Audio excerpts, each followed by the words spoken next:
Hello, hello, hello. Hello, hello, hello. Buongiorno. Good evening. How are we doing? Welcome to Chimi's Creative Club on an impromptu Tuesday evening. Welcome, everyone. I am so excited to be here so that we can finish our flower crown. If you weren't here for the first one, we have started this Gorgina. Oh, so pretty. And I want to finish her because you know what? And not on some Mortal Kombat, okay, like finish him type stuff. I just want to finish because you know what? I want to get to the next eye for the eye series. So I just want to get into it. But first, before we do that, just want to welcome everyone in. Miss Ruthie.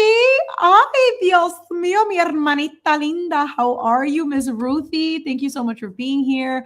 My beautiful Ma Terry, life artist. My life artist. How are you doing? Welcome, everyone. I'm just so excited. I just want to, can I just get a cartwheel in the chat that you can hear me okay? I have the fan going. I just want to make sure that it's not very distracting, but it's a little hot today. My beveragino of choice, not sponsored, is a raspberry rose poppy. Love these little guys. They're very good. I like them very much. I know it's what all the yes, hoops and listen, girl. She's in her denim vibes. Okay. Yes, Miss 808, our Gorgina. Yes. Hello, hello. Thank you for being here. I know it was so random, but I was like, if I want to do this next I want to make sure that I do it on Saturday and just kind of like finish or at least get it started so that we can kind of have the whole series completed. So without further ado, first of all, cheers, everyone. Thank you for being here. Again, this is a raspberry rose and not sponsored by Poppy. Period. So we're going to get into this in a second, but I have to say, because Miss 808 is here, this past weekend, I celebrated my 40th birthday. It was very, very fabulous. I'm very, very, very, very, very grateful. It was out of this world. I don't have the nails on, but hold please. I have them here. Okay, listen.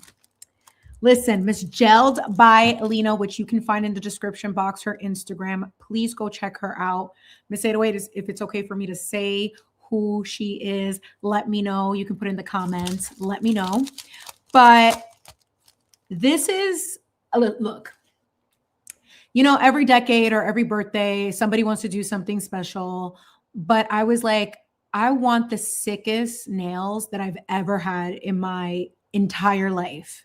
I did. Okay, yeah. So it's Miss 808's daughter, and she is a little entrepreneur. We love her. And she made me this set that is Mahjong inspired. So for those of you who don't know Mahjong, it's like kind of like a Chinese poker. And it's something that is one of the best games that I can play, that I use also to bond with my in-laws or my in-law, because, you know, my father-in-law, rest his soul, he is not here with us anymore. But it's one of the coolest games ever. So I was like, I love Mahjong. It's going to be my birthday. Let's make them into nails. And then look what Miss Gel by Lena, again, Instagram in the description. Look what she made. I like, are you kidding me? Do you see? The details are out of this world. I could not, like, when I tell you that I could not believe, and not because I had any doubt, but it's just more so, how do you see how tiny this is? This is a 40. The level of detail and intricacy is like,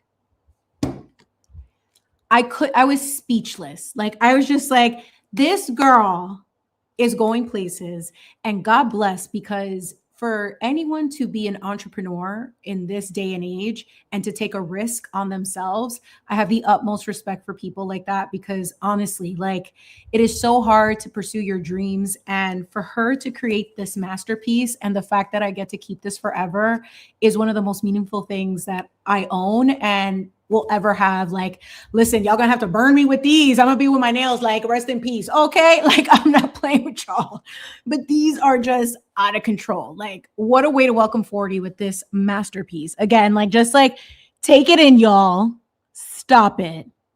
The details are out of control. So I just want to give again a special thanks to Miss Adaway, who hand delivered them to me and spent the weekend with us as well. She got to meet my family, which was really special. She is Gorgina. Okay, like real life Gorgina, gorgeous inside out. Like, what an honor to meet her and to like hug her. And she knows I'm a tall girl. Like, I'm a tall girl, and she's, you know, my mini. And I was just like, oh my God, I love you so much. Like, oh, best time ever. Like, truly, I'm just so grateful. And I'm just so grateful to my family and to everyone who showed up for me and to welcome in this new decade. Because, you know, I can't say the same about my 30s, but definitely my 40s are something that I'm very much looking forward to in terms of just welcoming in a new decade and having a new fresh energy. So I'm just very grateful for that. Oh, Miss Melanie, hi, my love. Thank you so much for being here. I know it's so last minute, but I really want to get this crown done because, you know, we left her like this.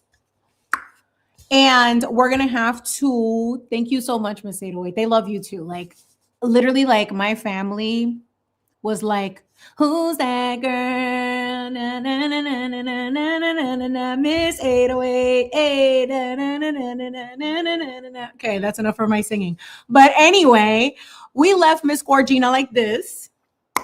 And we need to add a little bit back here because, you know, she's looking very sparse. And we want to make sure that from every angle, we're going to see flowers on flowers on flowers. Okay, so I went ahead and look at me being ahead of the schedule. I separated some florals that I'm going to start gluing. I have my hot glue going right now. And I also wanted to show you because we are going to add a little sparkly detail to these so that when it hits the light, it's like, oh, she's glistening. She's glowing. Does she have a tan from Miss 808? I don't know. You tell me. But this glue, listen, if you are in the United States of America and you have a Michael's nearby or Amazon.com, this will be your best friend to add like any type of small details. Like if you're going to add a razzle bedazzle, this is what you want. So without further ado, for real, 7 minutes in, let's get started. So I'm going to start snipping because I brought my scissors today. And I'm going to start cutting off some of these ends. So that way we have something to work with here. So tell me everything. How's everyone doing? How was for those in the United States, how was your Memorial Day weekend? I know it was kind of rainy for us in New York and like kind of cold, but I mean, for the most part, it was very chill, very relaxing. But you know, oh yeah, and also I have my glue gun with my Gorilla Glue, the hot glue. So I'm going to have to add another stick very soon, which I also separated. Look at me being all prepared. And I'm going to add this flower right to the back of the purple so that it all kind of flows together. But how is everyone? What did everyone do? Did anyone get to barbecue anything? New York was very rainy for the most of the weekend, honestly. But, you know, did anyone barbecue? Anyone have a hot dog, a burger, anything? Tell me everything. Miss Terry, what did you do? Anyway, yeah, so I mean, it wasn't too crazy over here. Like I said, I think like we just needed like an extra day to chill, especially after the long weekend and all the celebrating that we did. Like you guys, I don't ever do anything special for my birthdays. It's just always been like something that I definitely just had a hard time with growing up. I just never really liked having or celebrating myself. It just felt weird. And the fact that I was able to do that and that, you know, I was afforded an opportunity to have a party for me and the cake that I made, Miss 808, you go ahead and tell them what that cake was like. What was it giving? Was it giving very delicioso? Was it giving she was a baker? I don't know. You tell the people because, you know, it'd be biased if I say something. I mean, but it was so fun. So I'm going to show you guys a picture shortly. My patrons will have those. So, you know, if you want to see like some behind the scenes of what my birthday was like, there's going to be a post very shortly for my patrons this week. In addition to some other stuff, but yes, thank you. Like, listen, you guys, like, that was truly a labor of love. Actually, as we let this dry. So look where we're looking here. See, I love that. So this just kind of lets the flowers kind of like, settle in. But let me show you a quick picture of the cake that I made, because this, first of all, I already don't like celebrating my birthday or make it a big deal. And then for me to go off, okay, and you're about to see why, go off was an even bigger deal. So shout out to Miss 808 who provided so many wonderful pictures. You guys, this is who made this? I don't know her, but can you see that? Who does that for their own birthday? Me. So if you can see it, let me see if I can like dim this a little bit. No, that's too much. That's way too much. Let's see, like this. Look how gorgeous. Stop it. More behind the scenes photos will be in my Patreon. But anyway, listen, I had a vision and I was like, listen, I'm just going to do it. I have never made a cake like that before. And I really wanted it to be something over the top, extravagant. Like if I'm going to turn 40, I want this cake to be memorable and gorgina. And that is exactly what I feel like it was giving. May not be everyone's aesthetic, but it certainly was mine. And those are all wafer paper flowers that I made by hand. And there was at least over 100 of them. So if you think about it, I had a round cutter. It was probably over 400 rounds that I had to assemble to be able to create that effect. And then after you do it, you have to like put it on the cake, which was a whole nother process because it's learning how to like strategically place them. So you see how they're kind of like all of these like little, not really divots, but they're just like little flowers. Like all the petals are kind of like sandwiched together like a little taco. It took hours. Like I think it took about give or take 4 hours just to make the flowers alone. And it was such a labor of love, but like the end result was beautiful. In addition to adding so I have edible dusts that you can put on it. And I put all of these edible dusts, like gold, like all of these like red, like this poppy red and all of these other colors. Cause in Chinese tradition, red and gold are like the colors. So I wanted to like stay true to that. And like, sometimes I surprise myself. I'm not going to lie. Like when I get into the zone, that's the zone. So to do that and to share that, especially with like Miss 808 too, to be there, because like my family has seen my work before, but to make it for someone that was just meeting and for her to see it was like a big deal too, because that was a part of my past life before I left the internet the first time. So I'm saying that like as if I'm going to leave again. I might, but maybe not anytime soon. But you know what? If I have to, I will, because, peace over anything. But for right now, everything's fine. But yeah, like it was just like, not that I felt any pressure, but more so like I also wanted to do something special for myself because I never do. And in addition to not wanting to celebrate my birthday, the fact that I like forced myself to be like, no, this year, this decade, I'm going to do something nice. I'm going to celebrate. I didn't care about the outfit. All I cared about was nails and cake and the event. Top 3 priorities. My hair, actually, P.S., I cut my hair, so my bun is tinier now. We had to get rid of these dead ends. This dead energy had to go. So, she's giving very cute, very not, but, it's fine.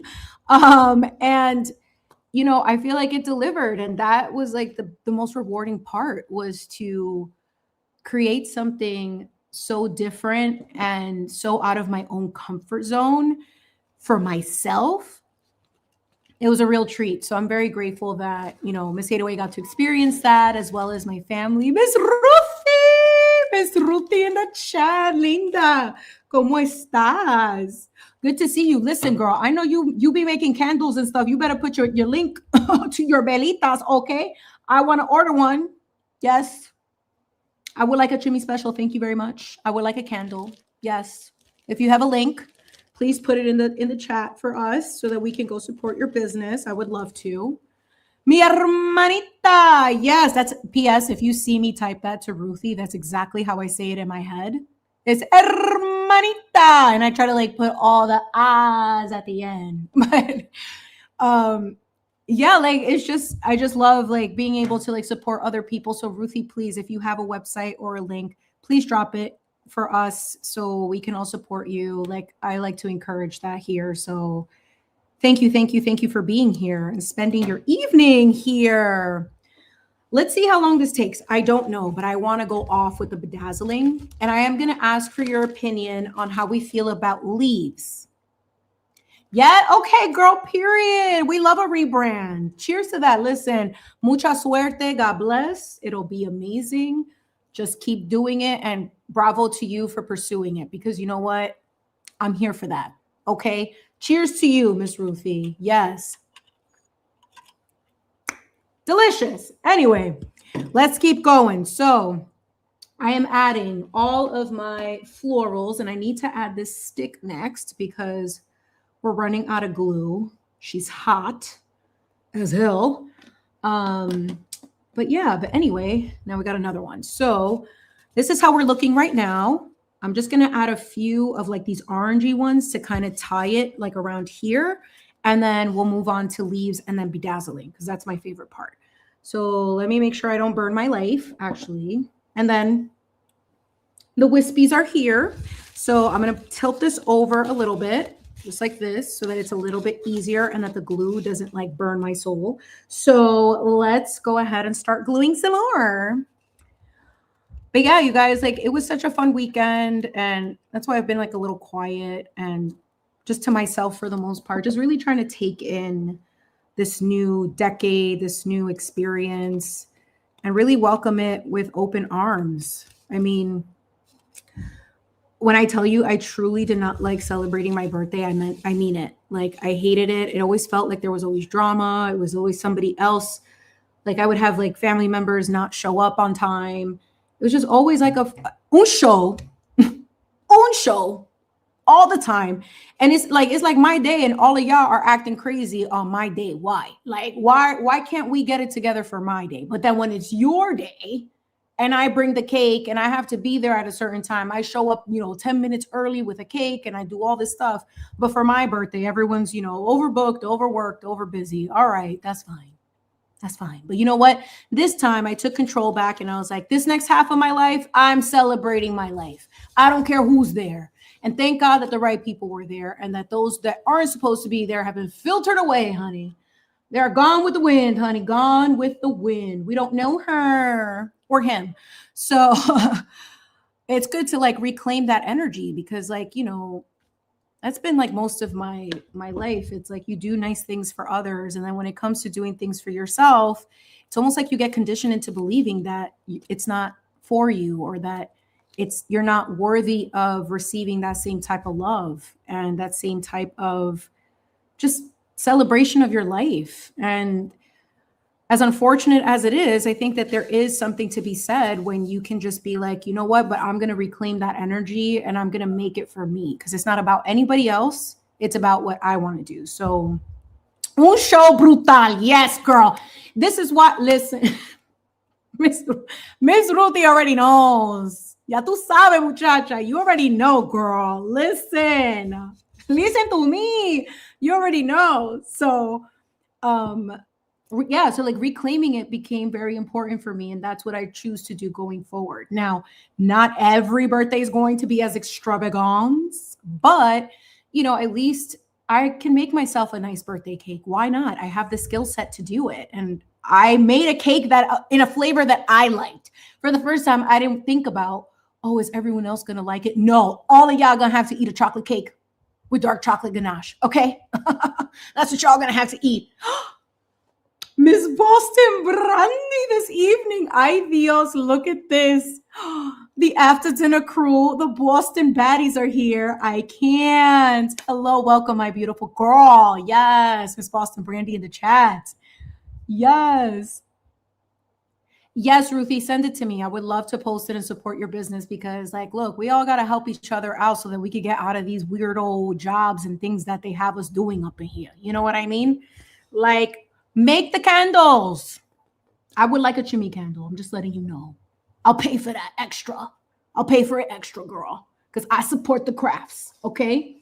But, oh, Miss Boston Brandy, let me tell you something. Miss 808, her daughter is so talented that for my 40th birthday, she hooked me up with the most incredible set of nails that I keep putting back. Oh, Miss Karen D, that's my girl, Miss Karen D. Look at these nails. Stop it. Stop everything in life. Take a moment to take in the glory of Mahjong nails. You've never seen them before because they probably haven't been done like this. Support the small businesses, y'all. Support the local artists. Support the people who are choosing to become entrepreneurs. Like, that is the most important thing in this life, is to encourage people who have the courage to actually pursue something on their own and make it their business and actually live out their dreams, whatever it may be. Please support that. It is wonderful. And I want this space to be curated for that purpose, is to spread awareness for those who are creating their own businesses. Like you already know, Miss 808, Miss Tan Queen. I saw it in person, everybody. I mean, did she just come back from Barbados? I don't know, but it was giving. It was giving very natural, very seamless, very cute. Just letting you know. So support your friends, support your local businesses. Like, that is what keeps our communities together, and also what encourages people to want to do something of their own. Like, not everything has to be a corporate thing. I mean, if that's your vibe, by all means, but you know, especially the creatives out there where it's already difficult to compete, you know, support people who are creating their own lane if you can. And it's not even just like, you know, buy something from them, but, you know, encourage it. Like, encourage people to, like, for the holidays, buy local, buy small. Like, they're the people that keep everything going round and round. So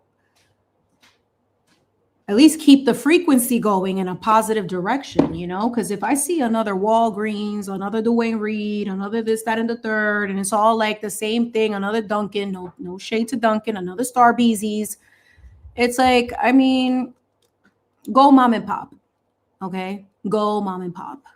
Miss Karen D. Yes, Miss Brandy, it is nice to be nice. Yes, why can't we be nice? Actually, you know what? Listen, I actually have a different take on being nice. It's not about being nice, because nice gets misinterpreted as you're easy to step on. No, it's being kind to people, but also standing your ground. So I'm like, you know what? It's to be respected. Be respected. Be a respectful person. You know what I mean? Because nice, everyone's like, oh, she's so nice. And then they think automatically that's a green flag to act a fool. And it's like, no, don't let these hoops fool you, honey. They hold the secrets. Okay, stop playing. But yeah, no, I would like to be respected more than being in the world where it's like, can you pick being nice or being respected? I would rather be respected. Personally, that's just my opinion. But all right, let's add this last flower as I burn my fingertips off. Hi. The sacrifice I make. Yes, put some respect on my name, period. So we've got our last little flower back here, and I'm going to leave it here because I think that this is perfect, because no one's going to be really looking at the back of your head. You know what I'm saying? Like, people are going to look at the front and all the bedazzling. So this is where we are. This is the back, and this is the front. I feel like it's a really nice transition. I am going to move some of these little petals so you can see this green. So I need your opinion as this lighting kind of changes into crazy directions. How do we feel about her right now?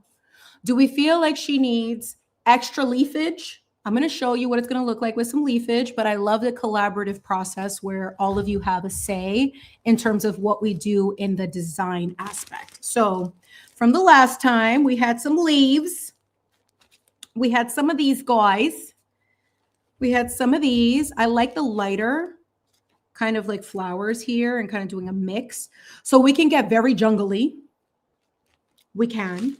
Or we can keep her simpleita and just have like little peekaboos here. You know what I'm saying? Like little tiny babies kind of coming out everywhere. So Why don't we do this? Let me see if I can do this poll situation again before we get into the leafage.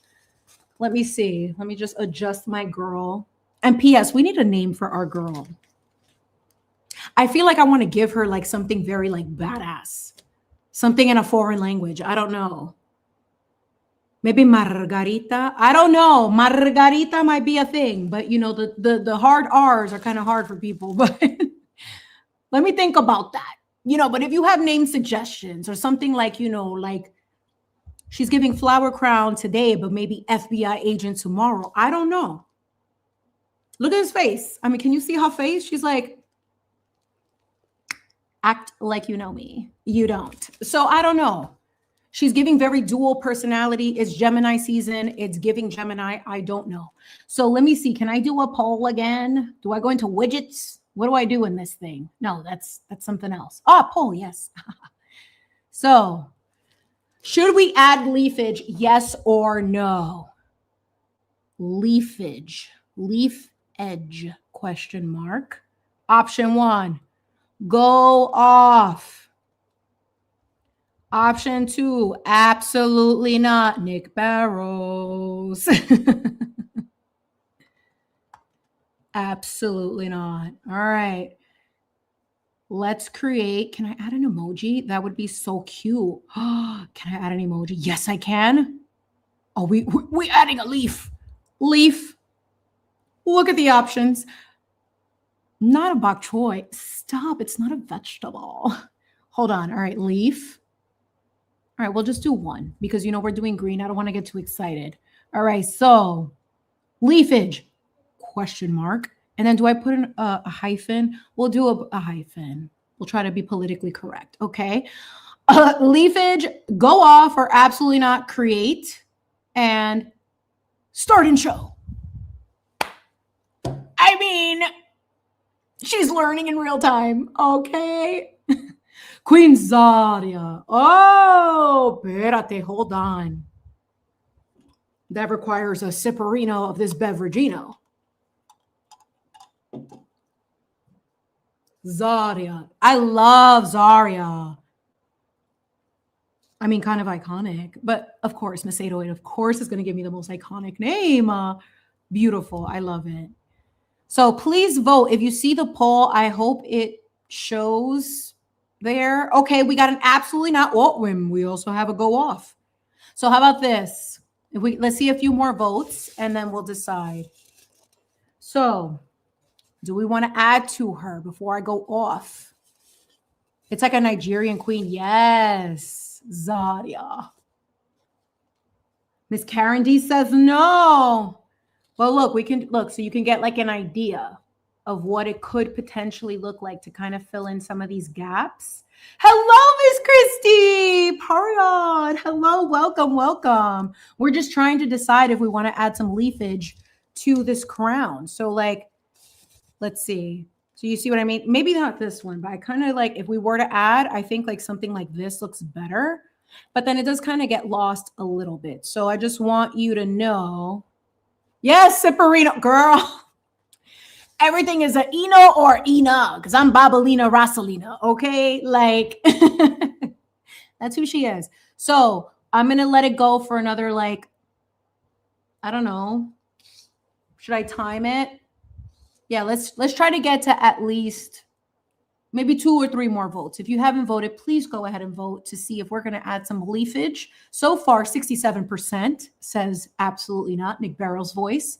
So if you think we should add some greenery to our flower crown, let me know in the votes.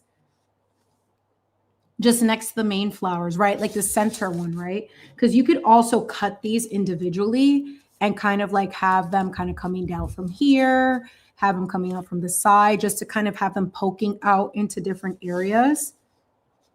I like the peekaboo. Okay, yes. So how about a good compromise? Since we do have some greenery, but I'm still going to wait a little bit more just to see who's going to vote for leafage or no leafage. We'll see if like maybe we'll add towards the end after we add the sparkles and see if we need something. We'll see what happens. But I should turn off this like glue gun because it's going to start melting all this. Like I'm going to show you how crazy these piles of glue are. Hold on. Espérate. Let me see. Can I peel this off? Look at this. This is what my hot glue gun is doing. Oh, wait. Hold on. Look at that. Look at these chunkage. The chunkage of gluage. All right. So let's do until 8:32. Okay. 8:32. I'm going to shut it down. Let's see. Did I say widgets? It wasn't widgets. Okay. So 8:32, you let me know. Absolutely not. Or go off. Let's go. And in the meantime, what I am going to do, if we aren't going to use these, so I already finished these flowers. I'm going to put these away. And I'm going to clean up a little bit so that I have a little bit more space to work with. 8:31, 8:31, almost 8:32, 8:32. Hey. All right. Let's get these guys out of here. Let's put these over here. One day I will have a beautiful studio. All right, 8:32. So it's looking like absolutely not. I'm going to end this poll. Hold on. Where's my widgets? Here it is. Stop poll. All right. So 67%, aka the two of you that actually voted out of the 12. Who's lurking in here? I rebuke. No, I'm just kidding. I rebuke if you're here with the wrong intentions. Bye. Pa fuera. Okay. I don't. Let's hide. There, period. So let's go back to this. Y fuera. Yes, Miss Ruthie. Okay. Side note, because I got distracted and this is a good distraction. So for anyone who is a Latino, or if you grew up with Latino friends and it was Saturday and there was a person named Don Francisco who had the show Sábado Gigante. Let me tell you something. He had a character named El Chacal. And El Chacal was this like masked weirdo with a trumpet that if a performer sucked at what they were doing, he would come out with his trumpet. And it's like, fuera. Everybody was telling him, get out. Like, can you imagine that like today? Like people cannot handle the savagery that was Sábado Gigante. Like on top of it being highly inappropriate, like here I am, like 9 years old, watching these like half naked ladies with their bosoms out and like, you know, like the tightest clothes ever, the bandage dress, you know, and I was just like, wow, this seems highly inappropriate. And Don Francisco, you know, trying to cop a feel. I'm like, sir, no wonder our generation is screwed. Like, this is all y'all be doing? And then you got some crazy looking guy named El Chacal, you know, kicking people out for like having the courage to go up there and sing, even if they were off key. And then he's like, actually, pa fuera. Like, talk about beast mode. Like, wow. Anyway, so now that that's out of the way, yes, that's where that reference comes from. So we're going to get into the bedazzling. So listen, one thing about Miss Chimi is that Miss Chimi adores to bedazzle anything. For my daughter's Halloween costume last year, she was a K-pop demon hunter, Zoe in particular. And I bedazzled everything, like her costume, the bag. It's just so therapeutic for me. And I can get lost in the sparkle because it's just like, there is something really nice about adding a little touch of something that just gives, when you wear these crowns, and since I would wear them outside or for photographs, when the light hits it, it's like you're just glistening and it's just the most beautiful thing. And, you know, I'm a lady, I'm a girl. Of course, I'm going to love sparkles. And if you're a lady that doesn't really like sparkles, then fine. That's your choice. But you can give them to me because they're my favorite. So when I was doing that and also applying these little things to my face, not with this glue though, lash glue. I was using lash glue at the time. And I would take these sparkles to like add to my makeup looks. Like I just invested in a lot of different colors and different things. So I figure why not use what we have, since I have a whole box of these and we have so many different options to work with. We have colors. So they have like little tiny colors. We have all of these. This is actually from my daughter's costume. So I used all of these for the K-pop Demon Hunters the bag and the outfit she was wearing. We have all of these. I mean, tell me that I didn't have a friggin' obsession with these without telling me. Because it was just, I mean, doesn't stop. And these are actually like nail gems. So a lot of people who are nail artists, like Miss 808's daughter, gelled by Lena, check the link in the description. It's her Instagram. Go follow her immediately. I use like a lot of these, they use these things. They use a lot of these different, you know, gems to be able to put on your sets, and please compensate them. Okay, I know that it seems like it's very expensive, but honestly it takes a lot of work to do this type of stuff, you know what I mean? So let's start with some of these tiny gems. We also have bigger ones, but I feel like this is not giving, you know, like this is too big for that type of stuff. I think it needs to be small and intentional. So I'm going to put all of these to the side. These were actually for my face, but we're also going to use my other favorite tool when I do this type of work, which is one of the gem tools. And it's one of these things. So it has like a wax tip along with like this part, which is what I use. And you can see it has like a ton of glue on it. I don't know if you could see it, but it's what I use to kind of shift it. And I'm going to put some of the gems in here and just go off and start adding some beautiful details. But yeah, let's see how the light is on, everyone. Apologies. My cat needs treats, so he's going to be taken care of at the moment. Thank you. I love you. And raindrops. Yes. On the flowers with the rhinestones. Miss Ruthie, send me a little candle and I'll bedazzle it for you. I'm just saying, I'll bedazzle it for you. Like, I'm that person that was thinking, like, if worse comes to worse, I have all these gems. I'm going to start bedazzling Stanley cups. Like, drawing on them, adding flowers, doing whatever. Because, you know, people out here want to customize everything. So why not? All right. So let me get organized because there's a lot of stuff going on right now. There's a lot. So scissors over here, tool over here. Glue gun. I want to thank you for your services. You're wonderful today. You're still a little hot. Oh my God. But thank you for all that you do. I appreciate you. I've had you for years. We go way back. We've decorated many a flower crown, many a crafts. So thank you for your services. All right. We thank our tools. Okay. Let's put her on the floor. Make sure there's no glue so that my cat doesn't eat it. We don't want dearly beloved. Okay. So let's go ahead. All right. Now, I feel like adding the clearer iridescent crystals like these. So it's a little hard to see, but the reason why is because since they don't have the backing, what's going to be really nice about it is that it's going to add enough of the sparkle, but pick up the natural color from the flower. So you don't have to really go with colored jewels. You can just add something like this that doesn't have the backing. And let me see if I can show you with one of them what I mean by that. JB, you don't want to touch the glue stick. It's hot. You will die. No, por favor. No, absolutely not. Leave it alone. No. So rude. Anyway, it's fine. It's my fault. I decided to go live right now when he's like the most active. Anyway, so here, let me show you what I mean by that. So these are relatively clear. Oh gosh, this is going to be so hard to show. Look at me working that hard. All right. So you see how it's kind of like transparent? That's good enough. That's good enough, okay? And you're just going to have to trust the process. So when you apply your jewels, I have no rhyme or reason. And the reason why is because just allow it to flow how it's meant to. So right now, this giant flower in the center is calling for me, but I'm not going to work on her quite yet. Because what I want to do is get into these little crevices here and start adding some of the jewels in there. So I'm going to take my glue, my fancy glue. And with this, you do have to work a little bit quickly because it does tend to dry fast. And I'm just going to apply it to the center and add a nice little gloop of it there.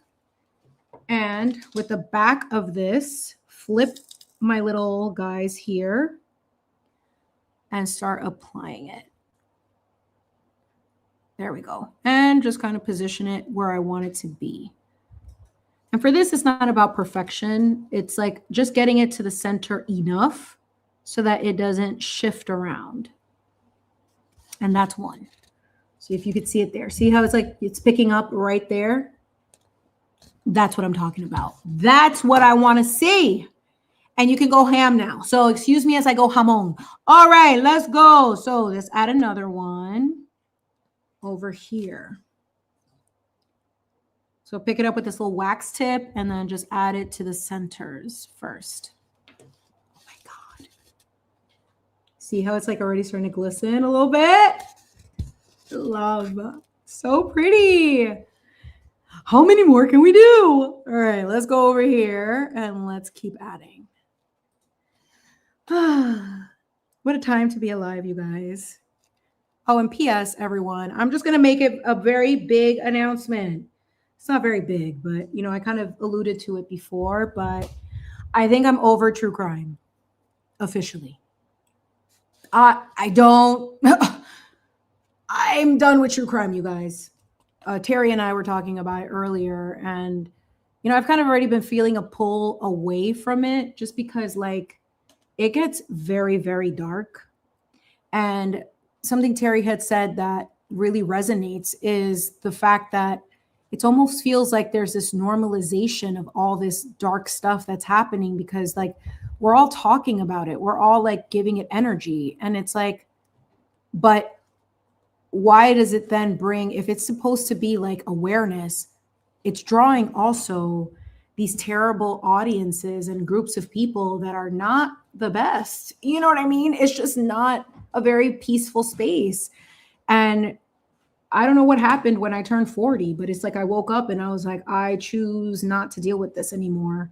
I don't want to be in this negativity. And like, obviously, victims need justice. And I just feel like there's a fine line here where if you're monetizing off of someone else's pain or someone else's grief, like I do feel like there should be a level of responsibility where you give back to that. And I don't see it very often in these spaces sometimes. And it's not to direct it at anyone in particular or any group. Like, I'm not trying to shade nobody. That's not what this is about. It's just like, I understand the need and interest in wanting to get to the bottom of things. But maybe it's just a me thing. Maybe I'm just too sensitive to this type of information. And it's just not good for my personal energy to be, you know, stuck in these spaces and feeling like I don't want to observe someone who's a psychopath. I don't want to normalize that. I don't want that to be reality. And granted, it is real. It does occur. But then at some point it's like, are we feeding the beast by talking about this stuff and inspiring more people to behave the same way? Like that, I think, if anything, hasn't really been discussed. Like a lot of these people, like, you know, how much are these people copycats? You know what I mean? And here we are, you know, in the era of the internet, and people are watching cases and seeing how certain crimes were committed. You don't think that that's inspiring another generation of killers and people who are evil? I mean, can we have that conversation, please? Because it just feels like it's a never-ending cycle, right? Like it just keeps perpetuating the same thing. And with this most recent case that is being discussed on the internet because of a certain documentary, I don't even want to bring it too much attention. And again, you know, my condolences to the families that lost their loved ones. It's a very unfortunate circumstance, but like I think about that and it's like, you know, are we having too much information overload that it's inspiring people to default their parenting abilities to the internet, not really being present with their children, that now their children grow up without the proper parenting, without the proper exposure to morals and rules, that they then become monsters themselves.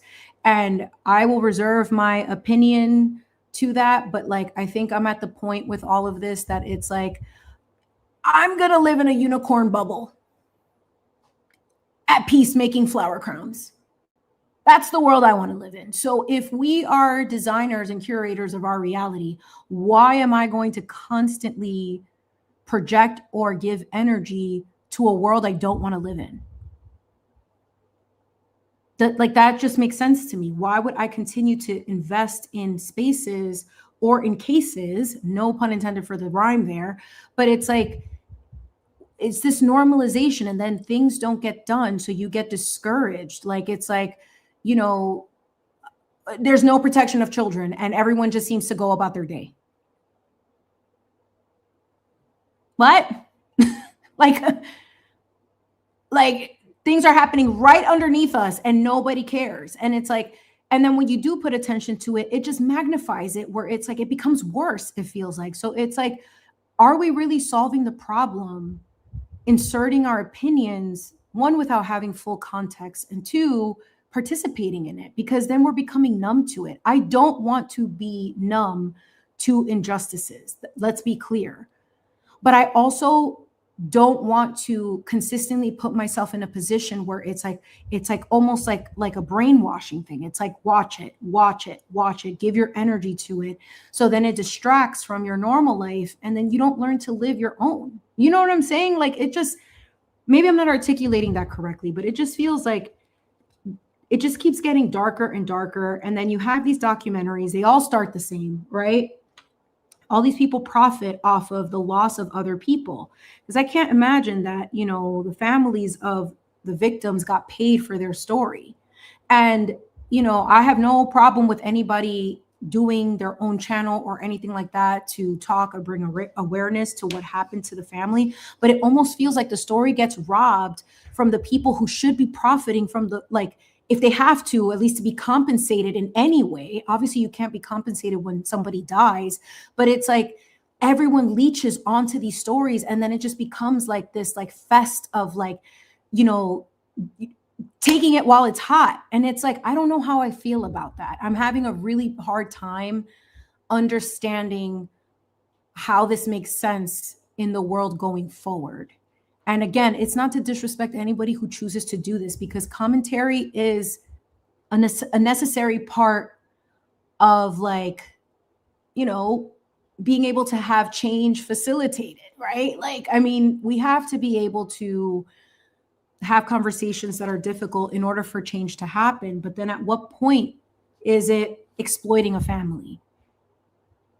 At what point is it actually you're doing it for the right intentions and not for clicks and views and all this other stuff? I don't know. I don't have the answer for that. But I know that if I can not participate in it because I would rather do the other version of work, which is to help people feel good, to like create, then that maybe that's what I'm called to do. You know, like, that's what I want to do, because it's like, this is relaxing to me. And I hope it's relaxing to all of you, right? Like, that we could sit, chit chat, and kind of like reflect on things, that it becomes something that you maybe want to feel inspired to like pick up a brush. And P.S., like, Life Artist, I think you had mentioned that you were going to start painting again, or that you did start painting again. And I think Ramona had mentioned that too. That's incredible.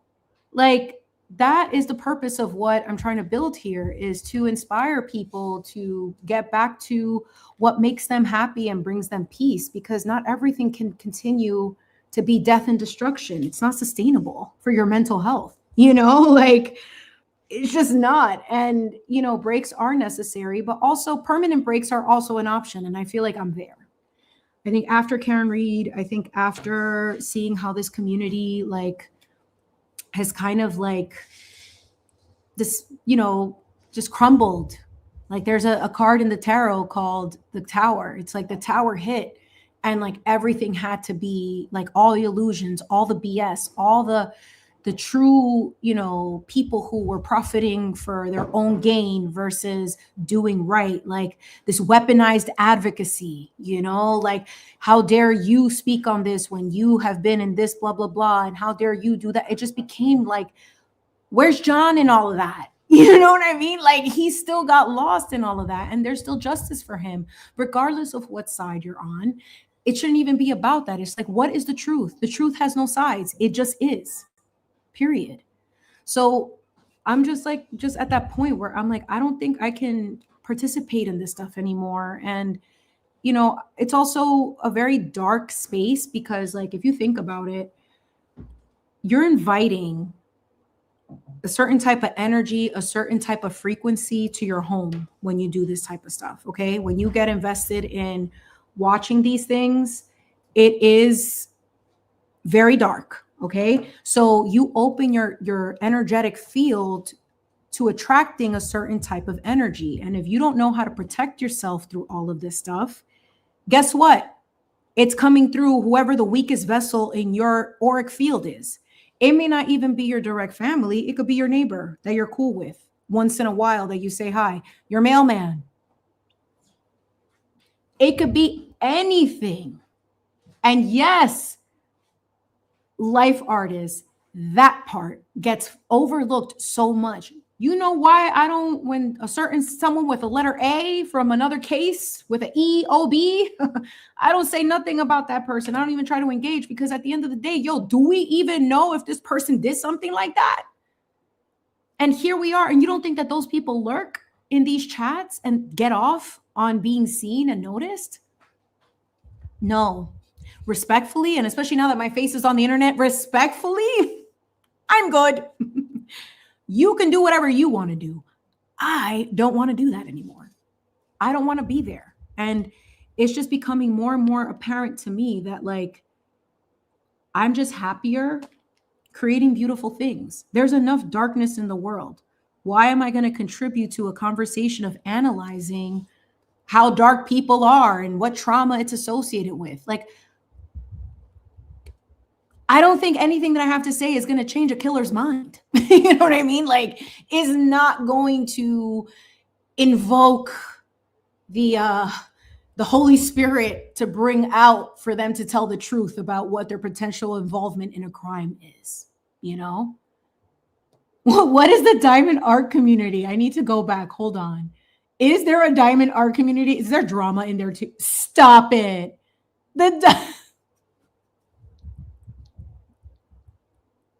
No, stop. Why? So if I go into this diamond art community, they're going to be so crazy. Not the diamond art. Y'all worried about bedazzling? Y'all getting mad about bedazzling? Come on, y'all. Like, that is so annoying. Like, oh my God. Like, oh my God. Look at how she's gluing those rhinestones. She's not even using the right glue. Shut up. Like, come on. What is that? Are you serious? People are fighting over freaking rhinestones? I cannot. I mean, I would rather that. At least not violent. The pet community. Can you stop it, Terry? The pet community. That is... Your pug is such a jerk. Like, what do you... These animals are like, y'all humans are profiting off of me. All I'm here is to bring you peace, love, and pure divinity. And y'all are out here using me for clicks and views. Can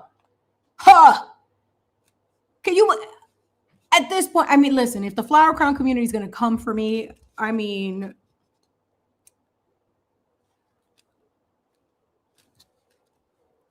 how about that? Okay, don't even try me. I woke up at 40 and seriously discovered that I don't give a fuck syndrome. Okay, I don't. I don't. You want to battle? Take it up with God. That's who you battling. So I've been going in. Sorry, let's do a quick break. Can't really see them, but you kind of get them a little bit. So now I'm going to go a little bit heavier on the detail because I really want this to pop. So how unfortunate. Like, that's the thing, is like, we can't have anything nice because everybody has to be so annoying. Like, yo, why? It's so weird. Oh my God, Miss Greek Princess, aka Miss Greek Queen, is in the chat. Hello, beautiful. Yes, Miss Life Artist. It happens to the best of us. But listen, I'm tired of that. I don't know. I just can't anymore. I'm so like, I don't know. Yes, you bring it right to the crown, honey. Yes. Yes. Come for my crown. God and the ancestors are going to pay you a visit, honey. Okay? Don't play with me. All right? Arguing over rhinestones. I can't even freaking believe it. But that's the thing. Are we that bored? You would think that in the culture that we live in now, in the time that we live in now, that we have access to so much stuff that y'all really out here fighting over rhinestones. I cannot accept it. Yes, we got a case of I don't give a fuck syndrome. Okay, that's what I woke up with at 40. I was like, I woke up like this. I woke up like this. I don't give a fuck. That was me. 39 said, adios, amiga. 40 said, welcome. You have arrived, girl. Yes. Yes. All right, let's add some bedazzling into the center of this. We're going to start slow. But what I am going to do is kind of add them like kind of like skipping. I'll show you what I mean in a second. But I got to work quickly. And I got actually smaller jewels now. So that way we can have a contrast in terms of like how big and small all of these little guys are. All right, here's one. Here is number 2. And número 3. And listen, when I upgrade my space, I'm going to have another camera so that you can see exactly what I'm doing. So see how like I kind of added like almost like a little trail? Do you see that? Hold on, let me see if I can focus it a little bit better. But see how I added them as like a little trail? That's kind of what I'm going to do on the inside. So that way, when it glistens, it's just going to give. It's going to give everything. Oh, it's going to be so pretty. All right. And then we're going to do it sporadically. So it just kind of goes everywhere. Because the whole point and rhyme and reason to this is that there is no rhyme and reason. It's just what feels right and what looks nice. So 1, 2, 3, dot it. And 1, 2, 3, apply it. And let me make sure that this doesn't have any glue because that's the worst. Like I'll apply a jewel and then it just gets stuck there with the tip. And I'm like, listen, oh, gets lost with the, listen, it's PG. Stop it. Stop it. All right. So, oh, we have a rogue gem over here. Get out of there. I need you to be glued on. I know you're so desperino. Anyway, oh, Miss Michelle Beach is in the house. Hi, beautiful. Welcome, welcome, welcome. I know this is like a first time that you're here because I don't ever stream this late. I'm a morning girl. I like my coffee in the morning and I like to do things, but welcome. We're finishing our flower crown that we all started together. The chat was very involved in picking all of the beautiful colors and I will show it to you in just a second. I'm just adding some finishing touches or some accoutrements to my flower crown. So we can add a little bit of sparkle so that when it hits the light, it's just like, oh, where did you get these flowers? Look, see what I mean? How it starts to like glisten. It's just as soon as the light hits, it's just like you get like pops of brightness, which I love. And with that said, hold on. I need a little bit of my sipperino because I'm getting parched. This is Poppy. Listen, Poppy. Poppy, do you want to sponsor me? This one's my favorite one. The Raspberry Rose. I love it. It's very, very good. It's very refreshing. Anybody else a Poppy girl? Love Poppy. Love Poppy. And ew, ew. Love Poppy. My husband's like, oh, geez. Yes. Yes, Miss Michelle. Miss Michelle Beach in the house. I love Poppy. It's like, you know, I know it's a lower calorie alternative, whatever. It probably has some monk fruit. What does it have in there? I don't even know. Here I am like gassing it up and it's probably like eating my insides. So it has sparkling water, organic cane sugar. Okay, I can mess with that.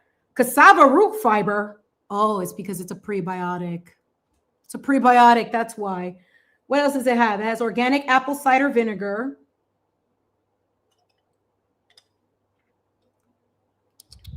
I don't taste that. Raspberry juice with an asterisk. I can't even say it right now, but you know what I mean. The little star. Natural flavors. Okay. Lemon juice, organic agave, inulin, stevia leaf. And then it just says concentrate. YOLO, we live once. All right, there we go. Christy, liquid IV. Okay, Greek princess. Thank you for telling me it's healthy, because I was like, listen, clearly El Gato likes it too, and now he's on the mic. You want to come say hello to the people? Is that what you want to do? No? Okay. I love you too. He's exploring right now, but at least he's not pooping like last time, okay? Anyway, let's keep adding some of these gems since I took my Sipperino. Yes, I love the gold. Look, I'm a gold girl. Has anyone tried to do that like color analysis? I don't know what my colors are, but I know gold is the metal that I love the best. And even if it's not my color, I love it. Like gold is my favorite. So has anyone tried it? It's like, I think like the Korean like scene started like popularizing it, and then it became really popular in the US. Like people started to learn how to do the color analysis for people. Like, are you like a summer, autumn, a cool winter? I don't know. There's all these things. And then they like encourage you to like, you know, to look your best. You like, depending on the season, you can like dye your hair a certain color. So it kind of like makes everything work together. I don't know. Has anyone done that? I know I haven't. I just know that I love denim. I'm a denim girl. I love denim. Denim, anything. I love denim. And I'm probably the only thing I did discover is that I am not just such a neutral undertone. Like I'm an olive neutral. There's a whole spectrum in makeup that like people are starting to discover, that even pale people with pale skin tones can have like olive undertones. Like we didn't know that. So like makeup companies are now changing things around to kind of like start being more inclusive of different undertones. Cause like, you know, how many of y'all, I'm gonna take you back for a second. How many of you, when makeup started becoming popular, the Cliniques, the MACs of the world, where everyone had their foundation that was not matching their neck, honey. We were like honey beige and then it was pale, honey. We all been there. We all have been mismatched. The color match was not matching. It was like giving something extra that we don't know, okay? It was not it. I was definitely one of them. I used to use a Clinique double face powdered foundation, like the one in the little compact with the silver one. Dry and crusty, honey. It was dry. It was struggle. It was like I went like this and it's like honey beige is there, you know? And like, what is it with makeup sometimes that you go from light to medium and there's no in between? Yo, like sometimes I'm a medium, but not that medium. You know what I'm saying? Like, what do you want me to do? It just never made any sense to me. I was like, yo, like I could not believe it. I was like always looking like dusty and crusty as a teen. Gosh, my poor boyfriends at the time. Yes, boyfriends. Yes. Yes. Sorry to my husband. I've been with him forever. But no, yes. Boyfriends. I don't think my husband ever saw me in the powder compact. I think we moved on to like real foundation and real concealer at that point. Yes, it was not that medium. It was so frustrating. So then you're like having to buy two to kind of mix it to get your color match. And then it's still off.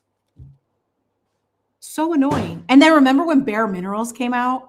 You guys, Bare Minerals was the funniest thing. And remember the infomercials for It Cosmetics? The girl, like, what was her name? Who remembers first? Let's go to Bare Minerals. Who remembers Bare Minerals? Because I still have it. I still use it sometimes. I'm not going to lie. Only because I believe that it's not going to destroy my skin and my skin is absorbing minerals instead of like whatever, you know, silicone, blah, blah, blah that they have in it. But it was so funny because like Bare Minerals, you know, it was just like swirl, buff, tap. What was it? Yeah, like swirl, buff, and tap. And you see the people like at the mall, they used to have like the Bare Mineral stores. And like you had to go. And even for them, I was like light, medium. It wasn't that much different than medium. Okay, like what are we doing? Oh my God, the bedazzling. Hi, Kay Jara. I'm sorry if I'm pronouncing that incorrectly, but I saw you earlier. I wanted to say hello to you. Welcome. Thank you for being here. Chrissy, you still have it? The Bare Minerals? I mean, look, I love it. It may not be the exact color match, but you know what? There is something that's really flawless about it when you learn to apply it properly. Because I think that like the struggle for like us teenagers at the time, whoever was a teenager at the time, I know I was when it first came out. The struggle for us is the patience thing. So it's like in order for it to really work on your skin, it's less is more and buildable coverage. Because a lot of like the makeup then, we weren't really like taught, like, yeah, swirl buff, right? But then who's buffing it? Whose bicep is touching that? You know what I mean? Because me then, I was like, you know, like kind of like when I was brushing my teeth, I had to go to a softer bristles because I'm over here cleaning my mouth like I'm cleaning the floor. So, you know, or like scrubbing the tiles in the bathroom. So with that, it's like how much product is too much product? And then also how is it going to wear on the skin over like a period of time? Also, how are you moisturizing your skin? And especially like when you start hitting puberty and you start, you know, getting acne and all that stuff. Who had Proactive? Wait, we're taking it back today. We're taking it back to old school skincare, infomercials, and makeup because Proactive made my freaking skin feel like the Sahara Desert, honey. I broke out more using Proactive. I don't know about y'all, but I literally was like cracking. I was like, is my acne going away yet, mom? Like literally, like I was like, absolutely not. This stuff is not working. It smelled like crap. And like these, what were the name of the two ladies? Rodin and Fields. Listen, R and F. I don't know what kind of sorcery you put in that shit, but it definitely dried the fuck out of my skin. I was not happy about it. I'm like, I'm breaking out more that my dermatologist, who I still go to since I was 16, by the way. Haven't been to her in a couple of years, but I still know her. She's still around, thank you God.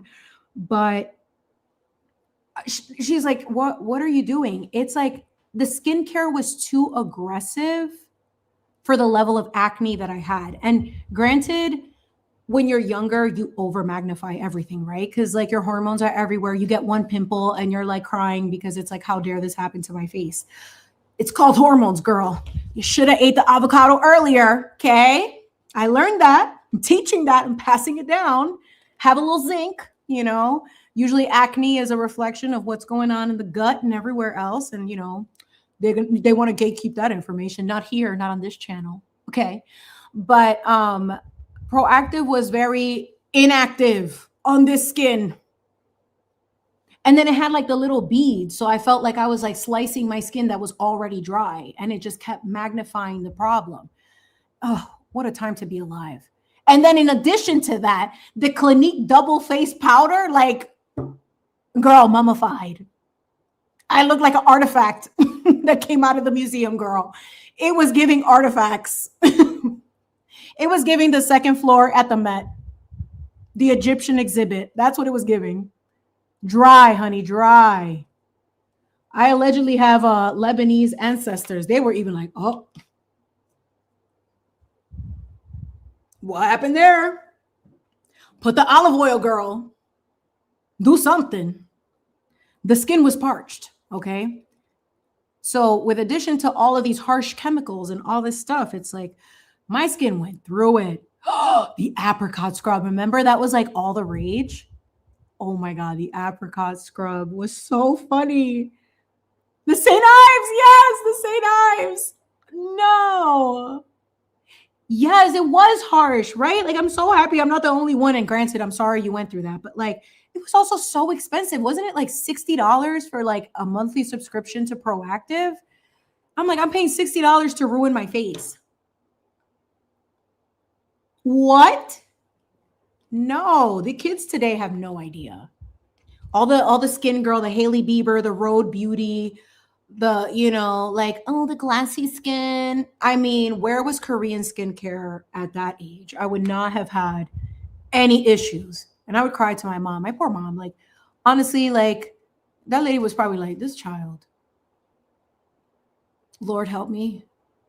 Help me with mini Chimi. please. Because I'm sure, like, I mean, I was just so insecure at that time and just hated my skin so much. And it wasn't even that bad, which was the worst part. And I think that's the part that, like, it's hard to tell your children that it's not so bad, right? Like, you're like, no, you look fine. And it's like, no, but I don't feel fine. I hate my skin, mom. Slams the door, like very dramatic. Oh, to be 16 again. No, thanks. No, gracias. I feel like I'm in better shape now than I was younger. Just saying.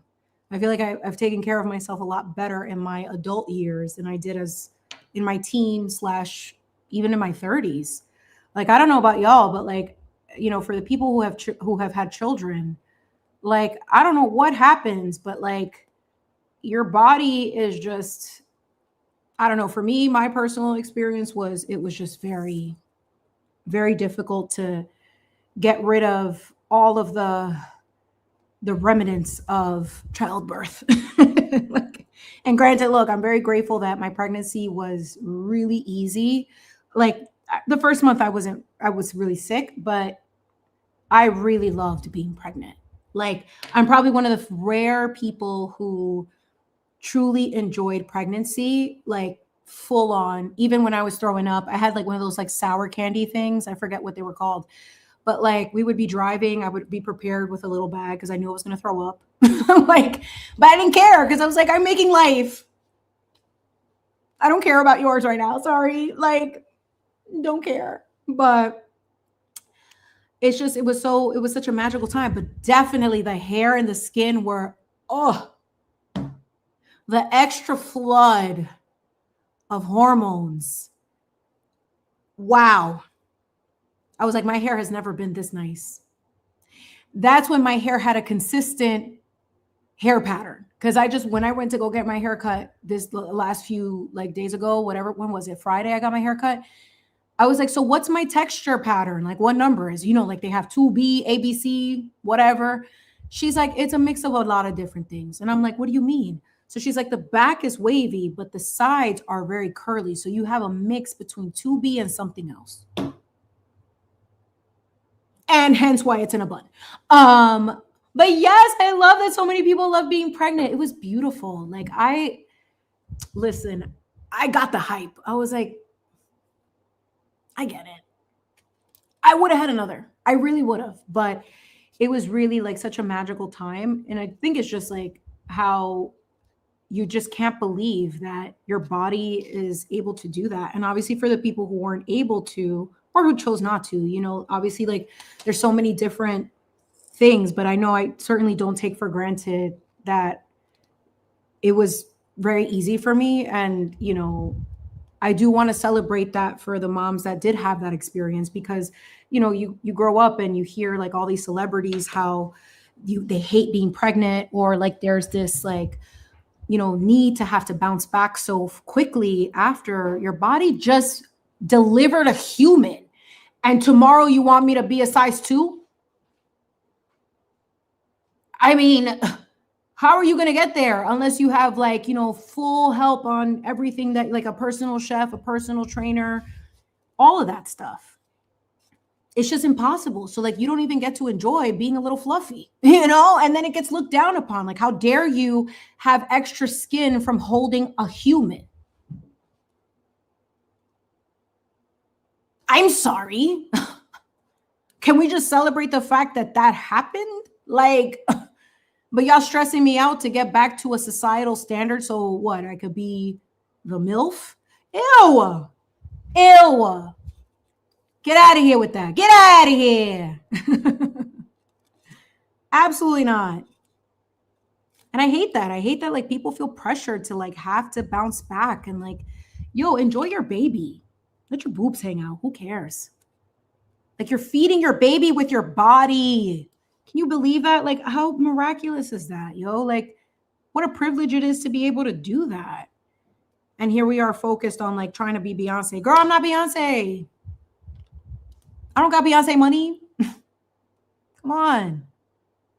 Oh my God. First of all, I have not given you a progress report of where I'm at with these bedazzles, but it's sparkly. She's sparkalina. Look at this. Do you see inside?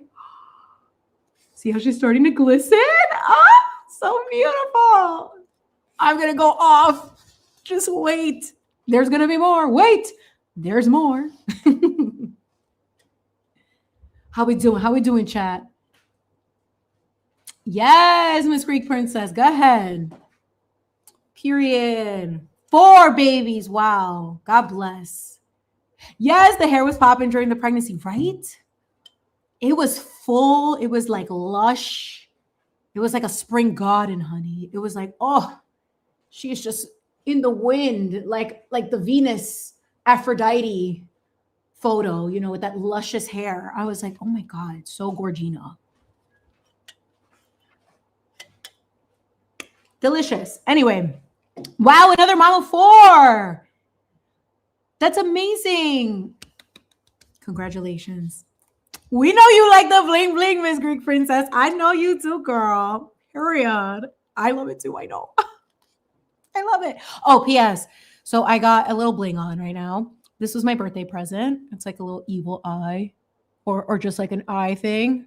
I thought, wow, this is so beautiful, right? It has like an aquamarine. You can't see it. This was passed down to me. It's like a little triangle with like a family heirloom piece in the middle. But I can't wear like fake jewelry around my neck, and sometimes rings too. Like they get, you know, I can't, like I'm allergic to it. Allergic to fake jewelry like I am to fake people. I mean, if my body already put me on game, okay? It was like, we're allergic to you. Sorry, you're not real. Sorry. Anyway. Yes, the Greek. Listen, maybe somewhere I'm Zeus's daughter or something. I don't know. I feel like at this point, we're all the same. We all come from the same place, just like sprinkled around different parts of the universe. But we all come hopefully from God's source, okay?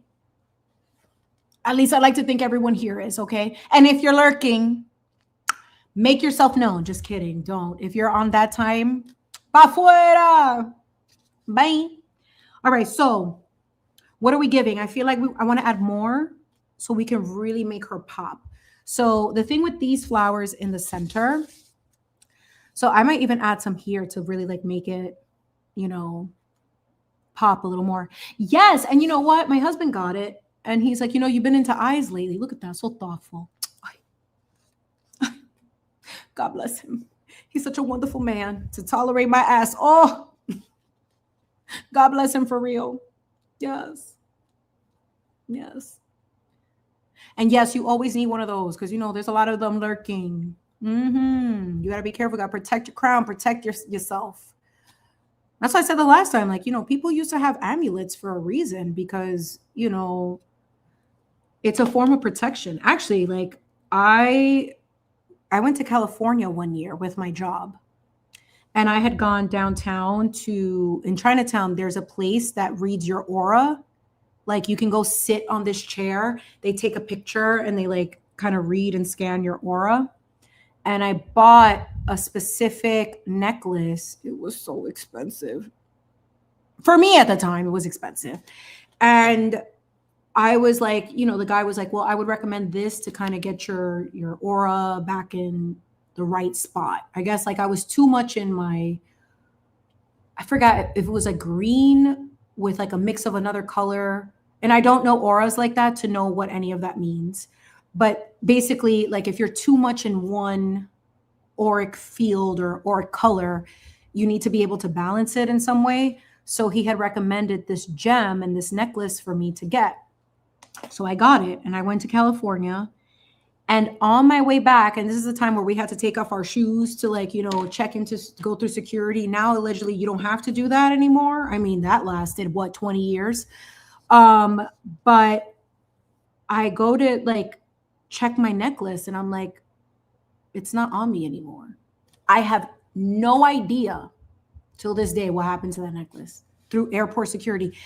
I know I took it off and I put it in the bin. Maybe they took it. I don't know, but it wasn't meant for me. And I think when you lose something like that, that's important, it's a form of protection, in my opinion. That's what that is. So I was like, all right, well, the flight was stable and I got home safely. Clearly, I'm here with you today, several years later. So, you know, I believe that happens, you know, and people do have the abilities to give you the evil eye, honey. There's a lot of people out here with that mal de ojo. Yes, and mal de ojo. Like how I grew up was this woman that raised me. They used to do something, what is it? She used to do an egg cleanse on us. So like she would take an egg, a raw egg, and like rub it all over us, do whatever it was, crack it in a thing of water and like in a cup of water and leave it up. And like depending on how the whites separated, she would be able to tell us like if there was something called el mal de ojo, like Ruthie is saying, like the evil eye, if somebody threw it on us. The amount of times as a child that I used to get that done, El Diablo's been after me for a long time, honey, since birth. Since birth, honey. El Diablo's like, I like this one. You know, like, he will not leave me alone. Like, déjame tranquila, please, leave me alone. Tired of your ass. Go away. Let me just freaking bedazzle in peace. Santo Dios. All you do is forever. You sending me people, places, and things that don't serve me. And I'd be avoiding y'all too. I'd be avoiding it. I'm like, I don't want to go there. And then it's still somehow, it's lurking in the corner. It's coming from the cracks of the walls. He just cannot get enough of this good. I don't know. This good energy. I don't know what to tell you, sir.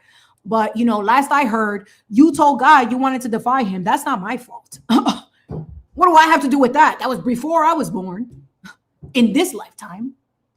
You know what I mean? Like, why are you bothering me? Leave me alone.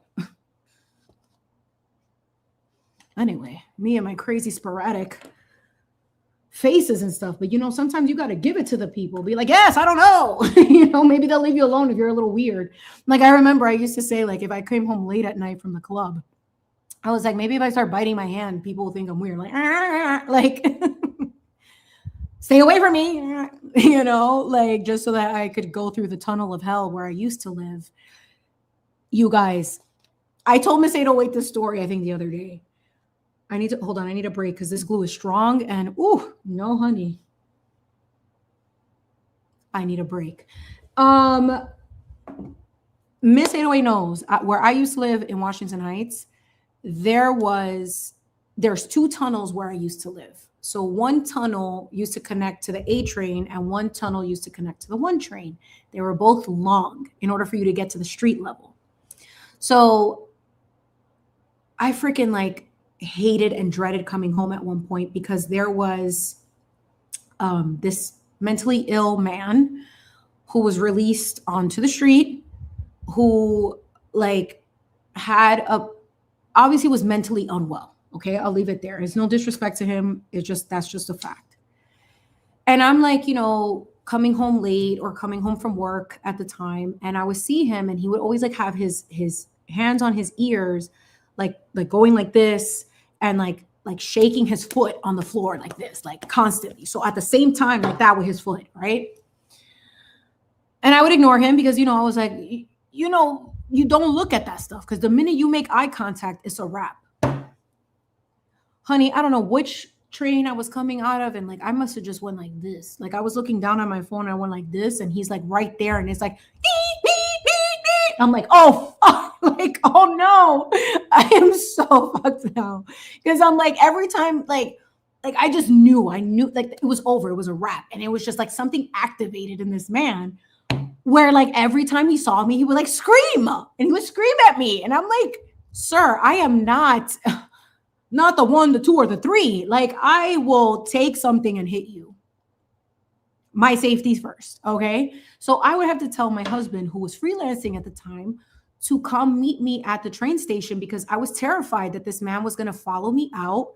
And even though, you know, I was training capoeira, doing cartwheels, I don't think a cartwheel was going to help me with a crazy person. And it's no disrespect to him. You know, like I felt bad that he was mentally ill, but at some point it's like, I don't feel bad if you're trying to threaten my life. Okay. The empathy goes out the window because it's me. I win. Don't play with me. So because that's the thing. It's like, I don't know. Like, I've never been in a situation to ever have to be like super like aggressive, except for like a sibling. That's different. But with like a stranger, it's like a man at that, that's terrifying.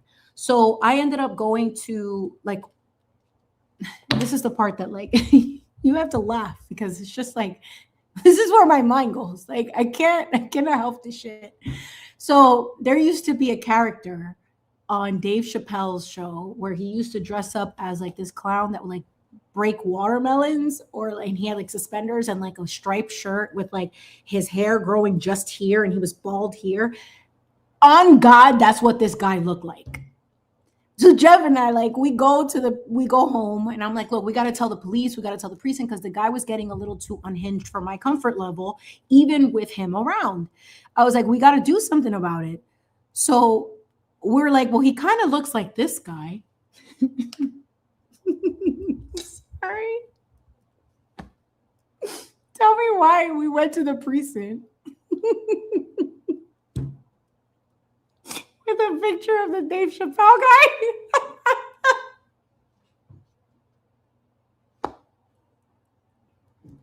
I was like, officer, he looks like this. The guy was like, ma'am, we're not going to be able to help you unless he does something. I was like, wait. So my life has to be compromised in order for you to help me? What if he kills me? Yes, that was my part is. Yo, that's how scared I was. I was like, I don't give a fuck if it's Dave Chappelle. Like, I'm like, yo, this guy is terrifying my life. I cannot play with him. No, I'm not going to die. And then to have the officer tell me like, oh, well, there's nothing we can do about it. Like, even though he looks like a Dave Chappelle character. I'm like, sir, what do you want me to do? What do you want me to do? I cannot live like this. I cannot live in fear.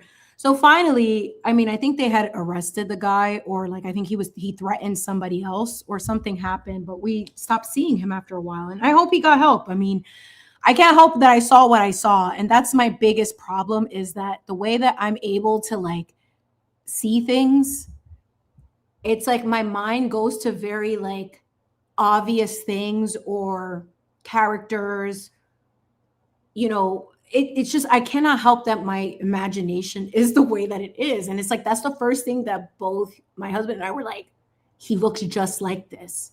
And we were just watching like recaps of the show. So that's why like, I'm like, man, the law is messed up. But you know what? How sad that like people with mental health issues are out here struggling and, you know, also putting other people's lives in danger. Like, because God forbid he would have done something. You know what I mean? Like, God forbid he would have done something.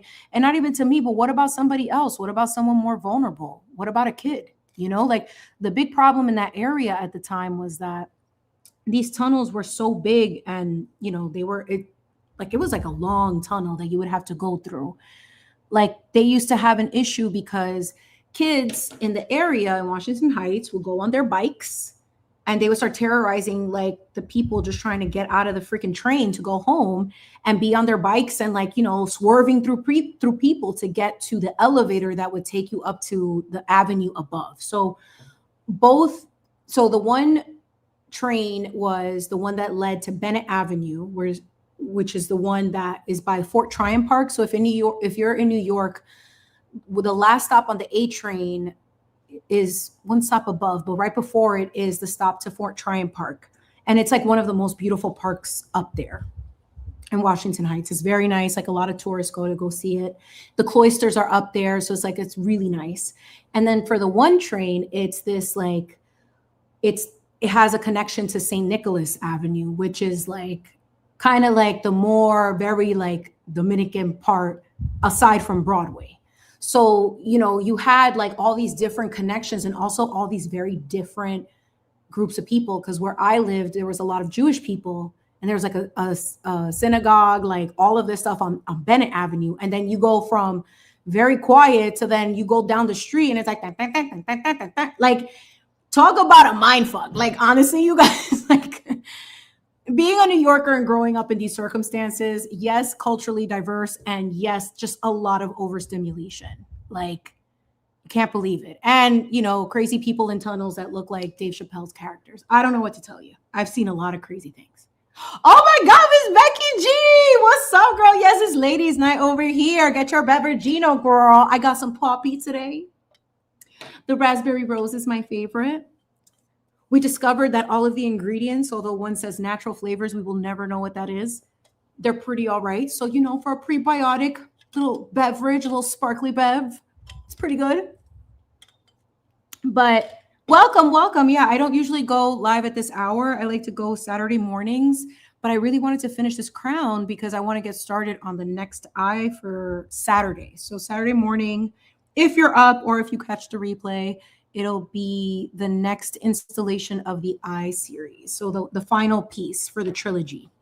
And what I'm doing right now is just adding a whole bunch of sparklinis on our flower crown that the chat was so gracious to contribute their opinions and thoughts to. But look at how pretty. You're a sparkle girl. This is your episode. This is your stream. So welcome everyone. Miss Becky G, thank you for being here. Yes, you're a night owl. I know. I'll see I'll see if I go live, here and there, but I do enjoy the mornings just because it's a little bit more quiet here. So I do like that I'm able to kind of have a little bit of a Zen time. Thank you. Thank you so much. Thank you for being here. Well, I'm glad I can do this. Maybe once a month I'll go in the evening time. But there's also so many other people going live that I don't want to take away from other people. Like on Saturdays, Miss Lady Zelda goes live too, that's her, I love her so much. I'm not going live when Miss Lady Zelda's going live because I'm going to be with Miss Lady Zelda. Okay. Lady Zelda is everything. You know what I mean? I love her. So, but this is early enough at least that, my daughter's winding down. Hopefully, because I already know her. When kids get to this age, right before they turn 10 and they have their personality and all that stuff, I feel like they just don't want to chill. I'm like, please rest now because you're going to wish you rested later. Okay. I know you're excited and it's very fun to be alive and all the wonderful things, but I mean, my girl, you're not tired? As tired. Oh, but how cool is this? Yes, Miss Terry. We know Miss Terry. Miss Terry is the mod queen. She mods for a lot of wonderful people. And you will see Miss Terry over at Lady Z because she is wonderful. And you know what? God bless Lady Zelda truly too, because she's grown so much. I remember when she first started, she had 1,000 people at True Oracle. And then now she's grown so much, and even her main account. I'm like, good for you, girl. She's such an inspiration for me because it just truly shows that it doesn't matter your age, your interest. There is a space for you anywhere you choose to go. You can create your own community. And I love that. We're just over here creating different types of art. Lady Zelda is clocking the spirit world and telling people listen, where is Nancy Guthrie? Have we found her yet? I would like to, inquiring minds want to know, what happened to Nancy Guthrie? And why do we spend so much time with her on the news and nobody knows where this lady is? Aren't they rich? What happened? I don't understand. And then you guys don't want us to believe in conspiracy. Okay. I mean, it's giving very much conspiracy at this point. Because what happened? What happened to her? I don't understand. But you know what? Miss Lady Zelda, when she put on those sunglasses, she's like, we're going to remote view, honey. She said, we're going to remote view. And she's so fabulous with her glasses too. Yo, Lady Zelda's the truth. That's all y'all need to know. If you don't know, you should know that Lady Zelda is the truth. I love her.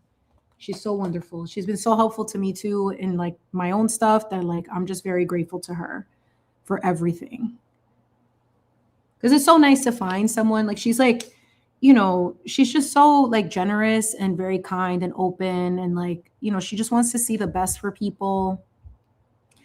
And I know that what she does can be taboo to certain people, and like, oh, I don't believe in that stuff, and it's fine. You don't have to, but the reality is that guess what? People like Lady Zelda are needed in this type of world because there are a lot of people, and we've talked about that here. There are a lot of people who practice certain things, and people like Lady Zelda can educate on like how to protect yourself from this stuff. Like I know very bare minimum, like I only know just from my experience growing up and what I was raised around. But, for others, it's like, it's good to know that like you need to know ways to protect yourself and how to identify when there's like weirdo activity in the spirit. We're not educated enough on that because if we were, then maybe we wouldn't have all these issues in the world, if you really think about it. But what do I know? What does this 40-year-old Chimi know? All right, so we're adding more, obviously. Oh, stop. Do you see why I love this stuff? How do you look at this and not get immense joy? I mean, it's so great. I love it so much.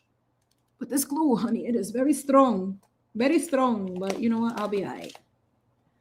There are worse things. I mean, the air is already poisoned. What else are we gonna do? We gotta keep the show moving. So let's go there. And here's the thing.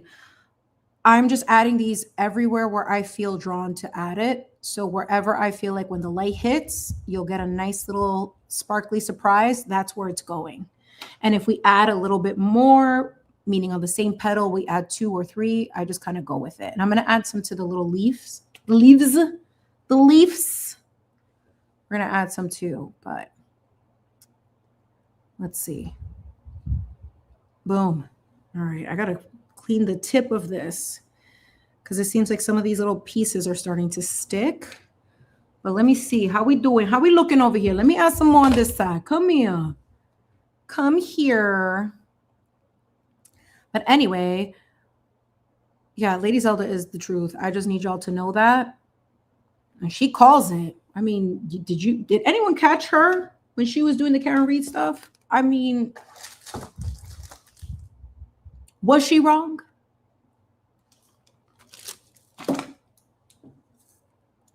And let's be clear. Let's be very, very clear.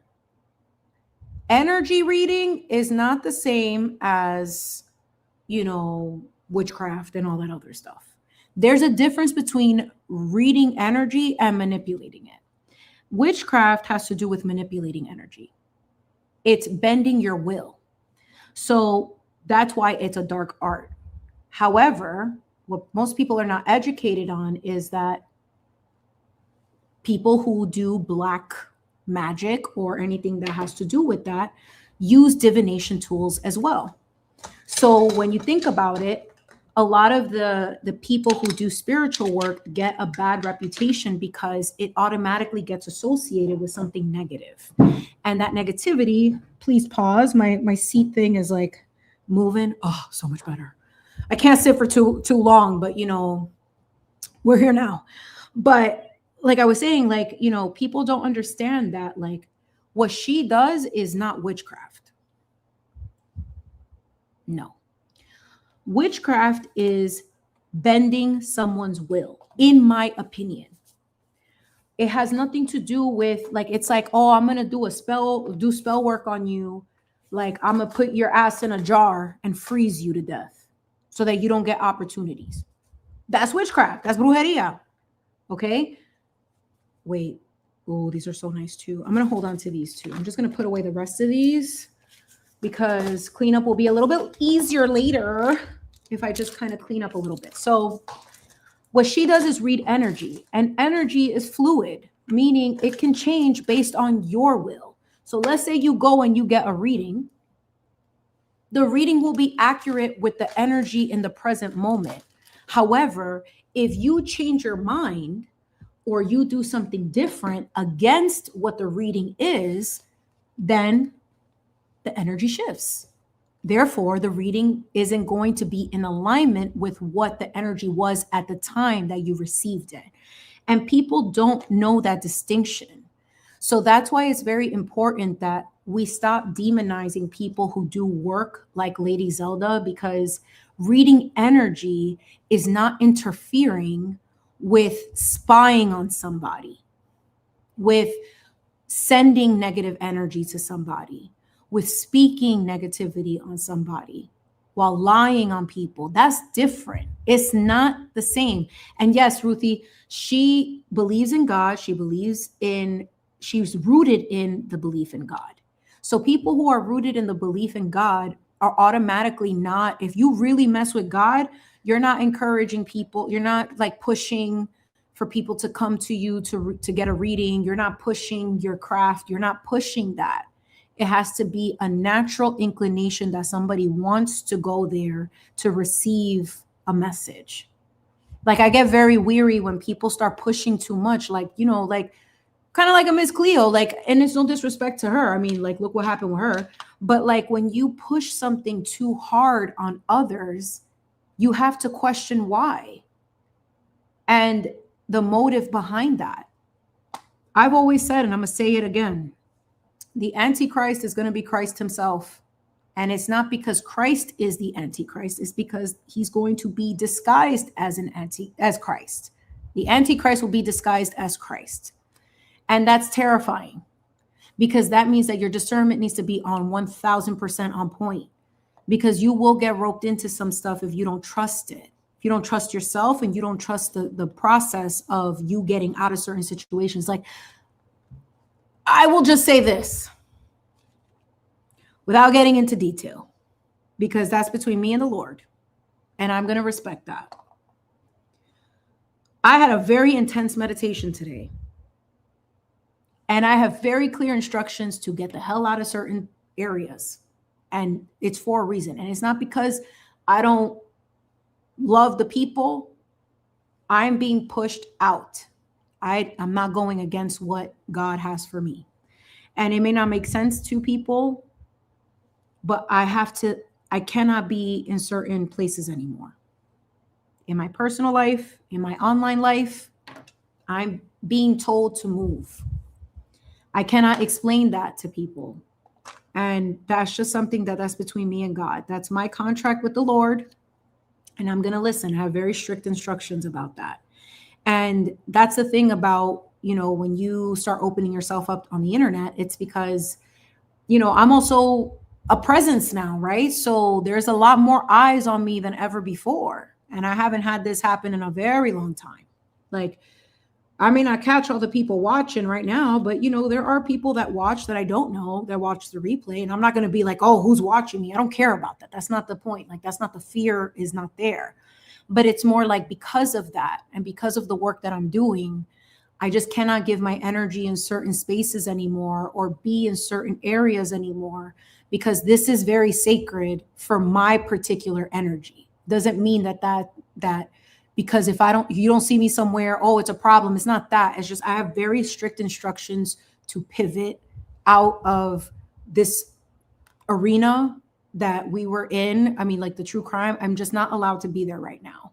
And when I had that meditation, I saw that vision. I was like, listen, God's not playing about me. And I have to listen. And that's one thing that I never did before, even though I claim to be, you know, more spiritual than I thought. I also was like, but I'm good because God has my back. No, God will also let you experience the wrath if you don't listen. And I'm at a point right now where, like, I am not going to fucking take on negativity or any of that stuff because my ego wants me to be somewhere. No. Nope. That's why, like, you won't catch me talking about true crime. It's not because I don't have empathy for the people that have lost loved ones, etc. It's just not the space for me anymore. And I'm happier and am being instructed to just stick to the stuff that I know, which is to elevate. Because there's a lot of stuff going on in the true crime world. There's a lot of really awful cases that, you know, there's enough people covering the dark. We need some more light energy. And that's what I feel like I've been guided to do, is to kind of uplift, educate, kind of create a different space, a safer space to have people just kind of like relax Take a breather, grab a poppy, make a flower crown, do a painting. You know what I mean? Like, I don't want to do all that other stuff. It gets too dark. And, God bless the people who have the willpower to do it. I just can't do it anymore. And I think it was the most recent crash case. There's something very, very, very dark in that case. And I get chills even thinking about it. Like, no. And that's the part of all of this where it's like, when something gains too much popularity, like we were saying earlier, like at what point are we actually doing the right thing for justice versus it becoming a spectacle to normalize the shit show, and excuse my French. Like, I don't really like to curse as much anymore either, but it's like, it's like, at what point does it stop? Because then if you're not prayed up and careful about it, that stuff starts to consume you. It really does. And I'm too sensitive of a soul. I'll admit that. I'm too sensitive of a soul, like, to be invested in too much dark stuff. Like, that was my whole life. I was the kid that got egg cleanses because the evil eye was everywhere for me. Okay. Like, everybody has something that, like, the devil loves my ass. Why am I going to go now to his space? With all this violent stuff, you don't think he's lurking there? And his minions? No, I rebuke. I don't want to be a part of it. And I'm just grateful that, like, the people that I have encountered in the space are normal for the most part, like, we had a couple sus, but that even with them, like, it's like, do I really blame the interactions that I have that didn't turn out so positive on the person? Or is it that it's just the environment that facilitates and brings out the ugly in people?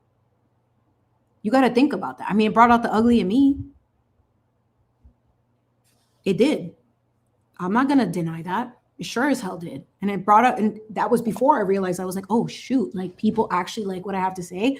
Like, I got to be mindful of that. So it's like, you can't when you think about it in retrospect, it's like, is God calling me to go into the dark space to bring the light? Or do I just shine the light like the lighthouse and let the people come who are ready? And that's the difference that I learned recently, and definitely in that meditation, is that maybe my approach isn't the right one. Maybe I had it wrong. And maybe I just got to let people come if they're ready. And if people feel drawn to what I'm doing and feel inspired to create themselves, then I'm doing my job. I don't have to force it on anybody. I don't have to, like, make you be here. You come here because you choose to be here. You choose to share this moment. You choose to invest your energy. And I want you feeling like when you leave here that you feel at peace. I don't want you to feel like your nervous system, your cortisol levels are through the roof. I don't want that. I want you to feel like, wow, like, Chimi's like, she's hitting facts, and like, I feel good. Like, I feel like now, I put down this paintbrush. Let me pick it up. Maybe I do want to start a flower crown business. Maybe I want to buy candles from Ruthie. Maybe I want to get a spray tan from Miss 808. Maybe I want to get, like, cleaning services from Miss Christie. Maybe it's all of these things. Maybe it's get your nails done gelled by Lena, aka Miss 808's daughter. Link in the description to her Instagram. Go follow her immediately. Okay. Maybe it's that. You know what I'm saying? Maybe it's Life Artist going to go support her page when she starts. So it's like, I think that's the difference, because sometimes even in this spiritual game, even people who are spiritual, you got to keep your ego in check all the time, because you're walking a fine line. You don't want to influence someone's free will. You want them to come to that conclusion on their own. So sometimes it's like, I can't give you a direct answer, because then am I manipulating you to believe something? I don't want to do that. I don't want to play God in someone else's life. I will not disrespect God in that way. I will not do it. And I believe that even if you don't agree with me, and even if you don't like me, it is your right. It is your right to believe whatever you choose to believe. But I'm not going to manipulate you into thinking that what I think is the only way, or that you need to believe me. No, you come to that conclusion because you've done your own research. And if what I'm saying is hitting and is resonating and it feels authentic to you, beautiful. And if it's not, that's okay. But like, I'm just cautious about how I show up even more now because I've fumbled that before. Because sometimes spiritual people can get in their ego. I was definitely in my ego. It's like, oh, well, you know, I'm prayed up and I'm all about God. But then even that can get distorted if you're not grounded. If God gives us the ability to have free will, then who the hell are we to impose our will on somebody else? Most people don't think like that. Most people don't think like that. And that's something that, like, the minute that I was given the ability to speak and to be heard, I had to reevaluate what the hell I was doing, because this gift is important. That's just period. The gift is important. The gift is something that not many receive because not many can handle it. Because the gift also comes with a lot of discrediting, a lot of, you know, people believing that you are one way and they have no idea what you've been through to get here, or the integrity it takes to be able to maintain it. So like, I'm just always hyper conscious of that, especially now. I can't say that I've always been, but now that I'm in this phase and building something of substance, I don't want to like pollute it with nonsense. I don't want to pollute it with BS. I don't want people to feel like I'm preaching to them in a way that like, you need to believe what I'm saying. It's more like I'm offering the information, and it's up to you to decide if it resonates with your life and do your own homework. I will never force anyone to follow. And if anything, I hate the idea of followers. I believe in the idea of collaborators. I believe in the idea of leaders leading together. I don't believe in followers. Don't follow me. Lead. You know what I mean? Take what is given, whatever hits, and lead with it. Put your faith in God first, like not in another human. Put your faith in God first. So if anything, it's to guide people back home. Whatever home is to you, hopefully it's to restore your faith into something larger than you. And that's not work that comes with rewards like that. It's not about rewards or accolades or popularity. It's a slow growth process. And even when it gets to that point, if at all, there's still a level of integrity that needs to be maintained. That if I'm being told it's going to look really weird to everybody that you need to disappear for 3 years. I hear you, God. I'm doing it. You can't explain yourself to anybody. Heard. I won't. And that's a part of like you understanding what your mission is on earth. My mission is going to look different than yours. But remember that you also have a purpose. We all came here at this moment in time to watch the dismantling of the old world, the world as we know it. So all of us contribute to that. Maybe it's to cover a true crime, and that's okay. Maybe it's to create. That's okay too. Maybe it's like Miss Terry, who I love so dearly, as I love all of you, obviously, but Miss Terry is obviously a special place in my heart. That is my angel. I feel like she was sent to me at a time where I needed someone to guide me in a way that was open, because Miss Terry is like that. And I've learned a lot from Miss Terry, as I do from like, you know, Miss 808, as I do from a lot of you in the chat too. It's like, we all learn from each other. I don't profess to know everything. And there's things that Terry has shared with me that like, I'm like, you're the angel with the trumpet. Yes, that's you. You call it and it happens. And that's something that I respect about her and I'm grateful for, because it's like, I'm not trying to be the angel with the trumpet. I know my position. Terry knows her position. But we know that with knowing our positions, we can work together and help each other as we all figure out what the hell's going on, right? I love that. I love that I'm able to have that. So I think that like the purpose of all of like what I'm doing and just trying to build here and why I'm like choosing to make this choice, and not that I need to explain it, but you know, maybe that's the people pleaser that still needs a little finessing there. It's like sometimes you feel bad not communicating certain things to people and like not being as direct. Sometimes I can't be direct. Sometimes I can't say too much, but what I can say is that I have very strict instructions by my boss, aka God. And he is like, girl, I need you to move out of true crime right now. That case, this most recent one, that's very popular everywhere. I just am like, just ask you guys to really pray on that. If you start, you know, investing your time and energy in that, because just from my personal experience and from what I've observed, it just feels like this one is very dark. Okay. Like this is like, it's dark. Okay. And no human life should be discarded or treated in a way. We shouldn't be seeing people behave the way that we've seen. It's not normal. And I refuse to accept that that's going to be normal. I don't want to accept that.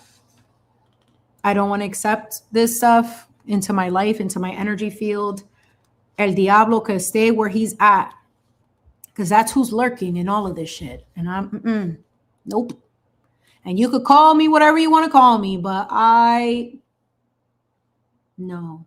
Oh, did you, Michelle Beach? And I know you love to investigate, and God bless that you're able to do that, because my energy and attention span cannot anymore. My spiritual nervous system has had it. I think I'm done analyzing people's behavior when it comes to that stuff, even though I appreciate the ability to see things sometimes, and with very little context, I can kind of like get to the root of things, because believe it or not, like a lot of us have gone through very similar situations. So it just becomes a method of pattern recognition. And sometimes we get it wrong. That's okay. We're supposed to make errors in our observations. And if you think that you're always right, then you're wrong.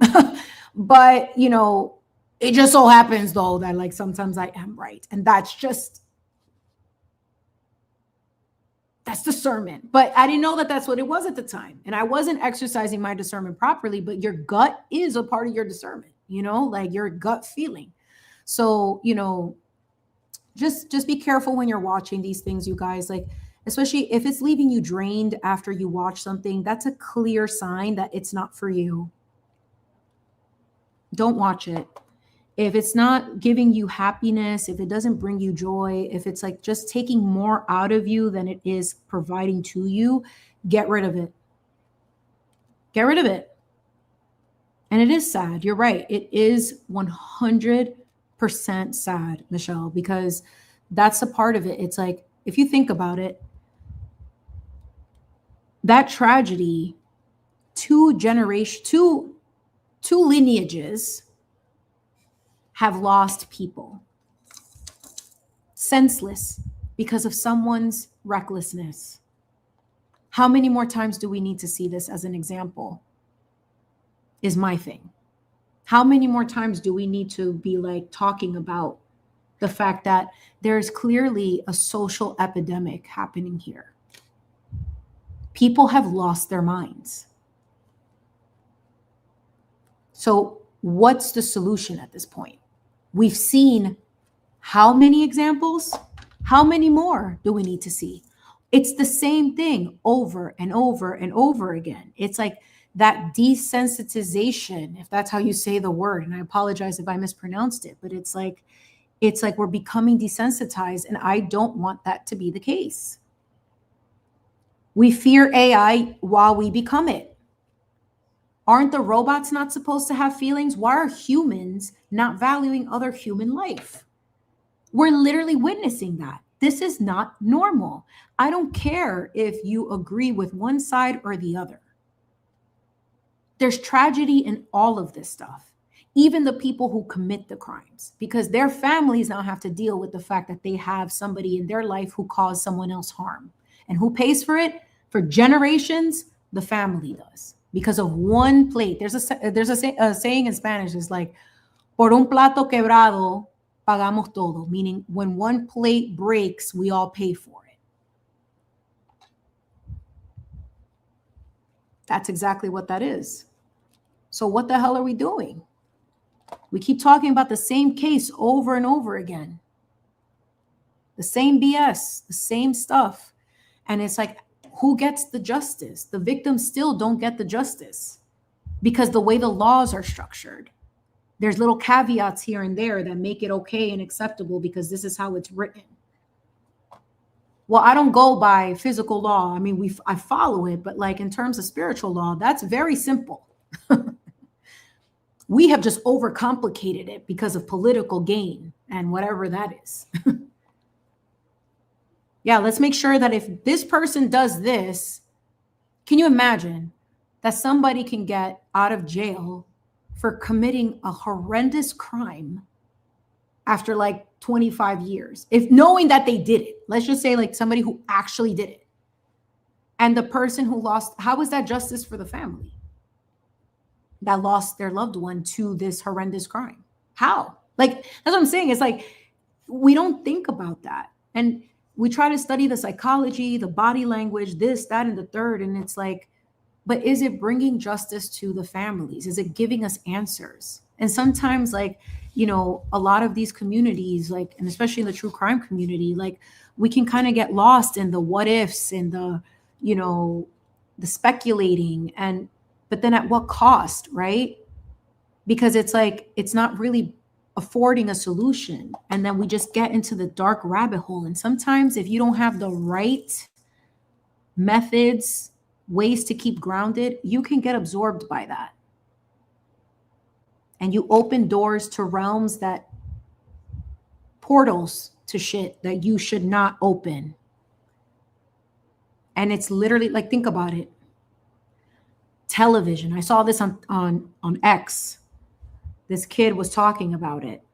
And I don't have his name to credit him properly, but he's like, it's television. Tell-a-vision. Even a stream.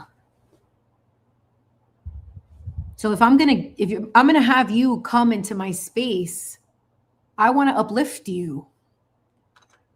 I don't want to do all that other stuff. And again, it's no disrespect to people who do. It's just, I'm just not in that space anymore.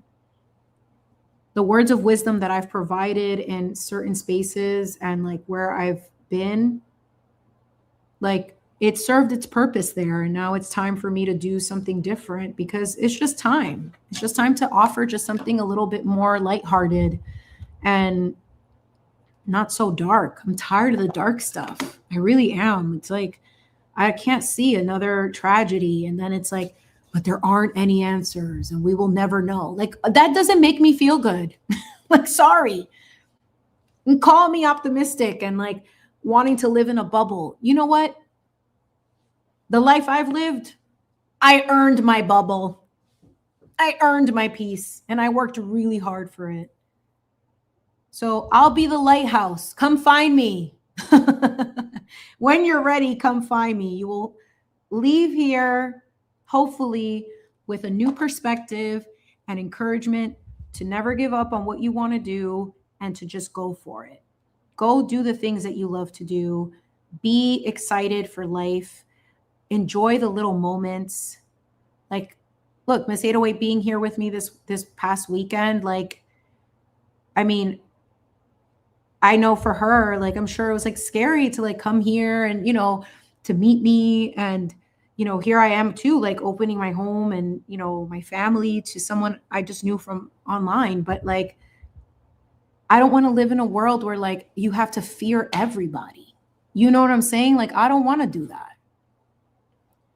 She was wonderful. Like, that's my girl. Like, I love her. I can't wait to like meet others too. And like, meet Terry, like, and Renee, and, All I just say about Renee is just like, let's keep our prayers up for Renee, as she's in the recovery process. May God continue to watch over her and protect her as she's going through the things that she's going through.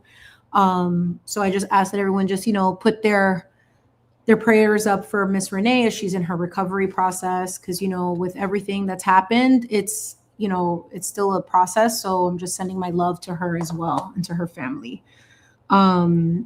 But yeah, like, I don't want to live in a world where like I'm afraid to meet people because like, we're all meeting in this very scary space. You know what I mean? Like, it's like, are we meeting the right people? Like, we're in the space where all these like murders and crazy things. Oh, the M word. Sorry. I guess there's YouTube words, but I'm not monetized yet, so it doesn't even matter. But all these like scary things happen. So thank you everyone. Yes, for Renee. We love you, Renee. We love you. We love you. We love you. And obviously we all hope and pray for your speedy recovery through everything. We love you. But like, I don't know, am I crazy for thinking that? Like, there used to be a time where people used to leave their doors open and let people come over and like, oh, that's your friend. Great. And you guys would like have cookouts together and do all the things. Like, can we get back to that? Like, oh yeah, girl, I met you. Yes, come, let's go hang out. And then thank God, like, this happened and that she was just such an amazing person. I already knew she was. Duh. I mean, come on, Miss 808. Have you seen her? Look at her picture. Look at how Gorgina she is. I mean, aside from being Gorgina, still, all of you are Gorginas. But still, like, I mean, that's so awesome that I got to meet her and that we got to hang out. And, I know that she took a risk coming here too. And like, it was of the utmost importance to make sure that, she also enjoyed her time and felt safe. And like, especially with this online world, given the space where we all met, it could be scary, right? Like, you don't know who's really lurking in the chats. So, it's just nice to feel like, and I think that you start to create that when you start to walk more in your purpose and you start living, together, like living in like the same energy where like people have the same intentions, people have the same vibe. It's not all about the BS. Like, I feel like a lot of people are kind of, tired of the same monotonous over and over and over again of like a lot of this darkness that like, truly God bless the people who do it. Like, I just can't. So, I won't be talking about cases here. And I think that David case also really messed me up. I'm not going to lie. That messed me up. Like, I was like, I'm good. Then this one comes out. It's like all these young people, like, what is happening? Like, it's frightening. It's you guys that are supposed to take care of us when we're older. You're going to freaking put me in a Tesla? Like, no, I rebuke. I mean, at that point, it'll probably be a flying car. But still, I ain't trying to do that. I am not dying in a vehicle. I already said I'm burning myself with all my shit. Nobody's keeping, you are not summoning me. Nope. And if you try, God will give me permission to come haunt your ass forever. Say I won't. All of a sudden, you'll see glasses and a bun appearing in the corner. Stop playing with me. Stop playing with me. I will come haunt that ass. Yes. Don't try to summon me. My ass is going away. I don't want to come back here. Not in this form. I want to come back as a tree. Maybe a strawberry bush. I don't know. Definitely not a human. Not again. No. All right, let's see how we're doing. So we're adding lots of jewels even to the back because I obviously want it to be sparkly from all the angles. But look. Stop. Yes, it's so beautiful. I can't. It's so pretty. Like, this makes me so happy. Like, are you kidding me? Do we want to talk about like all these crazy people, or do we just want to add sparkles to a freaking crown? I mean, I choose the latter. Here we go. All right, so let's add some more. This glue is really coming in clutch. I'm telling you.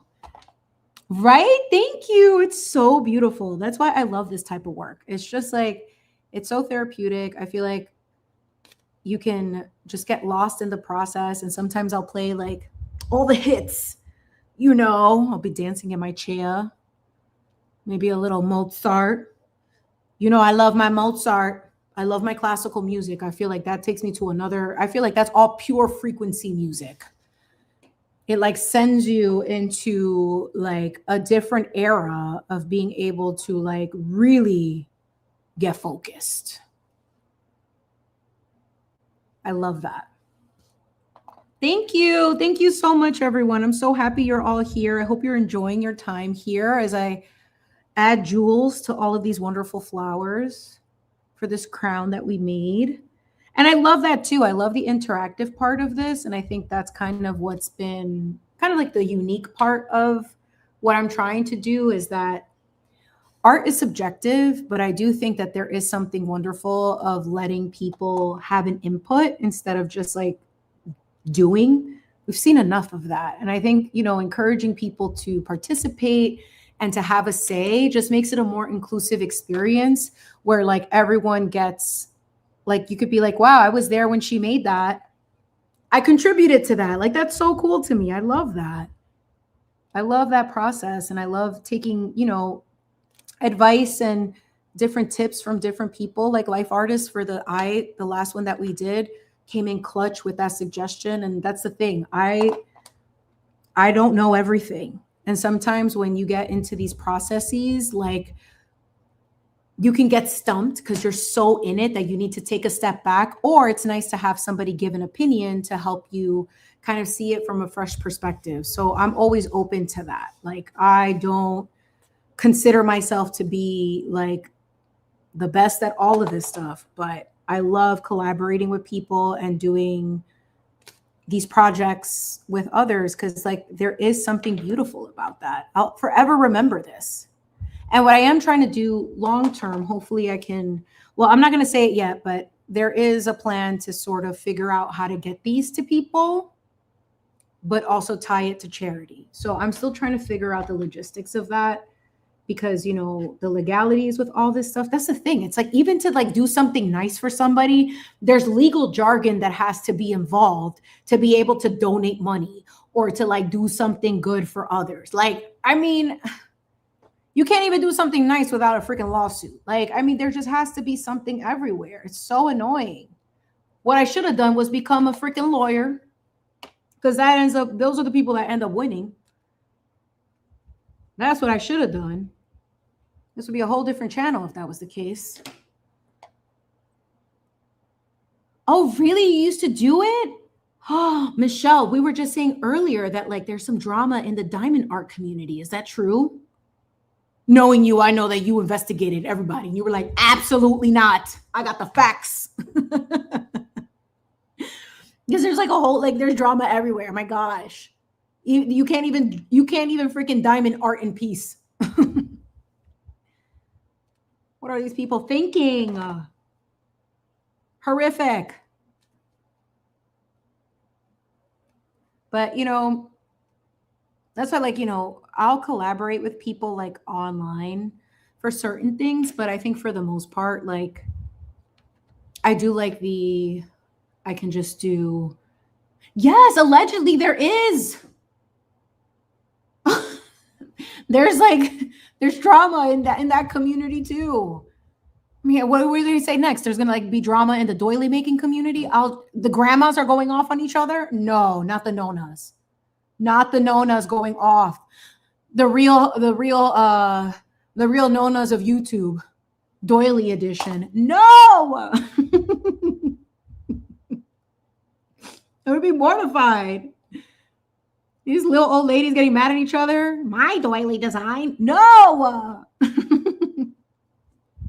Stop it, Nona. Abuelita, get it together. Go read your Bible. You need a refresher. Everyone can make a doily, all right? Mamma mia. Oh, actually, it's so funny because when so Miss 808 met my mom, and my mom is very funny. Like, she'll tell you everything. Okay. She's just one of those types. And I love her for it. I mean, I've accepted that that's a part of her personality. She just loves to meet new people. It just is what it is. And like she'll say, because like I think it's a Latino thing. I don't know. Maybe it is. But Latinos love to like emphasize their European heritage, you know, like their roots. So she'll be like, yes, we have Italian. And then she'll be like, we have Brasioli. I'm like, girl, like, okay, you know, so she's like telling Miss 808 that. And it's very cute. And she's funny as hell. Like, look, I love my mom. She's funny. We've come a long way. I think I didn't really understand the importance or value of mothers until I became one. And I get it, you know, and I think that it took a lot for me to learn to accept her where she was at, knowing the struggles that she had, in addition to the tools that she didn't have at the time too. And I think with that, showing her compassion for that and not holding it against her, that she wasn't equipped with the right tools at the time, really helped me see her in a different light to learn to forgive. And it also came with also forgiving myself through it too, because like, you know, for most of my life, I really was just angry that she wasn't who I thought she should be. And that was the problem. I wanted a version of her that I felt I needed instead of accepting her where she was at. And that was a big point of contention for us, because if you don't know how to meet people or understand where people are, it doesn't mean that you have to stay there, but it's more giving compassion and understanding that not everybody's going to meet you where you're at, even if it's your parents. But because, you know, that's been drilled in my mind, madre no más hay una, aka you only got one mother. Like, I've learned to accept her where she's at, because also I do feel like karmically, you know, as a mother myself, like, is that the battle I'm trying to have with my daughter by not solving the one I have with my own, like with my own mom? Like, I'm not trying to pass that energy down. And that's why, like, all of this stuff, like with all these cases, especially the most recent one, I don't want to talk about it, but I'll just say this last part and that's it. And clock me if I mention it again. Put a clock sign if I fucking, you know, mention this case. This will be the last I say of it. But what I will say is that when you don't do the work in your lineages, sometimes things will happen to force you to see it, to see what has been wrong. Okay. And I'm not saying that as something that I profess to be the answer or anything like that. This is just my observation, my opinion, which is why I always encourage people, like, please, if you are able to reflect, do the work, whatever that means for you, let go of things, do that, because who ends up paying for it could be your children. So if the lady who went for the interview, the first one, the mother, is behaving a certain way, are we really surprised that the daughter turned out the way that she did? I'm not. And look what ended up happening. You got to think about stuff like that, you know? You got to be careful. And it's not about being right or having all the tools. It's just doing your part to release yourself from whatever thing that you're carrying and not putting that burden on the next generation. So, like, for example, I like to think that I'm the generational curse breaker. No pressure. And thank God that I'm the type of person that is like, I don't want my daughter to pay for my sins. But what if I wasn't? Now my daughter carries everything. That's not right.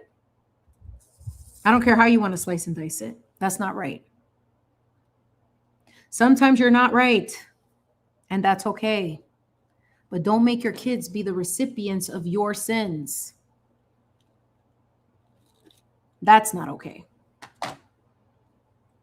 So if you're able, which I know everyone is capable, but you just got to get out of your own head sometimes. And I know because I've been there, I've lived there. And it's hard. So I'm not saying that forgiveness is easy or that forgiveness is the answer.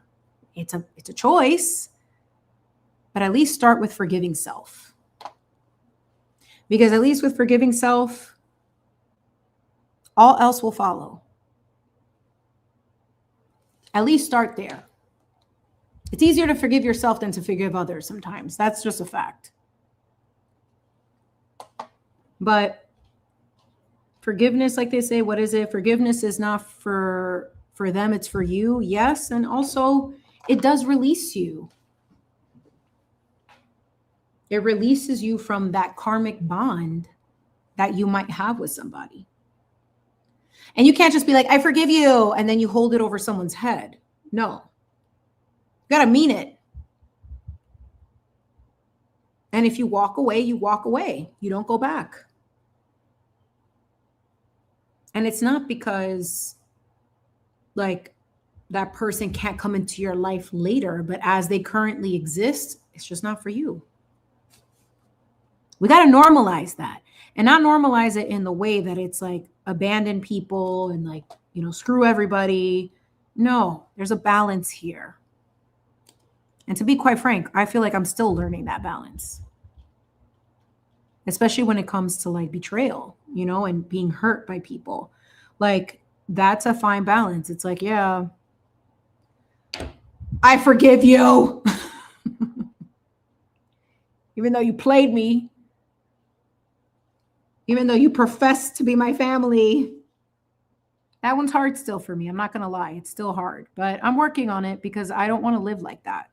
Because you ain't going to catch me seeing your ass the next lifetime if I have to come here. No. Let go and let God, as they say. So there's that part. So, you know, I know it's hard for a lot of us because, you know, a lot of people who have caused damage to our childhoods, in our future, to our children, to our loved ones. Like, it's hard to forgive people. I mean, I can't imagine being in the circumstances with some of these families that have experienced these tragedies. Like, I mean, me saying that to them is like crazy because they'll be like, forgive them after they killed my loved one. You know what I mean? Like, that's different. And even so, it's like, I mean, that's for them to navigate. Ultimately, it comes down to that, right? Because do you want that hurt to be what haunts you forever? Or do you want to let it go so you can truly learn to live? And that sometimes these tragedies happen not because of any other reason, but because sometimes like these, like, look at what happened with John. Like, as much as John O'Keefe had to be the one to basically dismantle an entire institution that was riddled with corruption, his life did not just become meaningless because of the fact that he's not here. If anything, his life illuminated hundreds of people who have been involved, institutions with hundreds of people.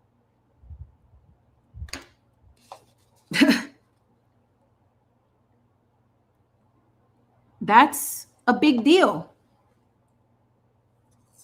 And granted, I feel for his family, like, regardless of anything, that's their loved one. No matter if like they were having issues or not having issues, nobody knows. Nobody knows the full story. But like, he didn't die in vain. Like, I mean, he didn't die like, you know, without the real purpose. Like, there's a huge uplifting and awakening that happened because of it. So there's that. All right, so let's see how we're doing. I want to get the people. Let's stop talking all the sad stuff. But, you know, I had to kind of say it.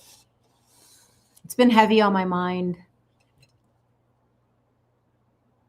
I don't know. It's been heavy on my mind. Yes, rest in peace to John O'Keefe and to all of those who we've lost through these cases and that we've learned about. These tragedies are supposed to teach us something. And that's how you honor those who have crossed over and who have gone through these experiences, is that you honor them by doing better as a society, You honor them by remembering that their life exposed something much bigger. So what are we going to do about it? Do we need to lose more people senselessly to the nonsense that's going on because we can't get along, or we have to pick sides, or we can't be fair? We can't just, like, the truth has no sides. It just is. You know, like, look at, okay, so speaking of the crown, this is where we're at. How are we feeling? I feel like I need to add a little bit more here, but the front is like, oh, do we love? I love it so much. All right, I'm going to pause 1 second. I'm going to go off camera for 1 second. Why did StreamYard do this? What's this? Maximize, minimize, remove from stage, edit mic settings. Oh, wait, right here. Hold on. Okay, hi. Hi. Oh, thank you. I just need to fix my face. Oh, thank you so much. Yes, I love a bedazzle girl. So more gems. Listen, we'll be here all night if that's the case. Are y'all ready for this?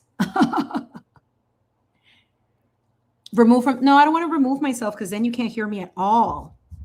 But I'm going to turn my camera on in just a second. I just want to make sure that I'm not crusty and dusty. You know what? I can't help that I can be a vain girl sometimes, okay? I'm sorry. I am sorry. It is kind of fire, though, to have, like, just the mic. Hi, look how the little bubble is moving. Hi, how are ya? Oh, and P.S. for everyone who came in late. Hi, how are ya? I didn't show you. You probably didn't see the beginning of the stream, but I'm going to show you my 40th birthday cake because it was a labor of love, and I've never done this for myself. Like, you would not catch me making a cake. Thank you. Listen, sometimes I am a little crusty dusty. I'm not going to lie. Okay. But thank you. I love you. So yeah, I made this cake for my 40th. Hold on. Let me just get the light down a little bit, dim it a bit. You see that? So all of these like little details are wafer paper flowers, and there's like over 100 of them. And it was just like a huge labor of love. Like, if I was selling this, it took 4 hours to make the flowers, you guys. Like, it took a long time. It's not even cost of material. Although wafer paper is now very expensive. Like, I mean, for a pack of 12, it was $15. And that wasn't enough. I needed to use about, how many did I have to use? It was a lot of pages. Let's just say that. And you're cutting the rounds. Then you have to like dust them with like luster dust. You have to do like, you know, all of these other things. Then you have to stick each petal, make them into little tacos so that they have that like nice shape. And then after that, you have to like let them dry. And then after they dry, you assemble on the cake. I made just enough. God was like, girl, we know this is the first time you've ever made something really nice for yourself. I see you. But like that for a wedding as like a tier, gorgeous. But that's the thing. It's like for this type of art, like that's why, P.S. for anyone whose children are getting married or anything like that, this is why wedding cakes cost so much money, because when there's like details like that, that's what you're paying for is the labor. It's not so much because of the cost of the material. It's like the hours it takes to make each individual piece. So I made like over 100 flowers. So that means each flower had 4 to 5 little rounds stuck together.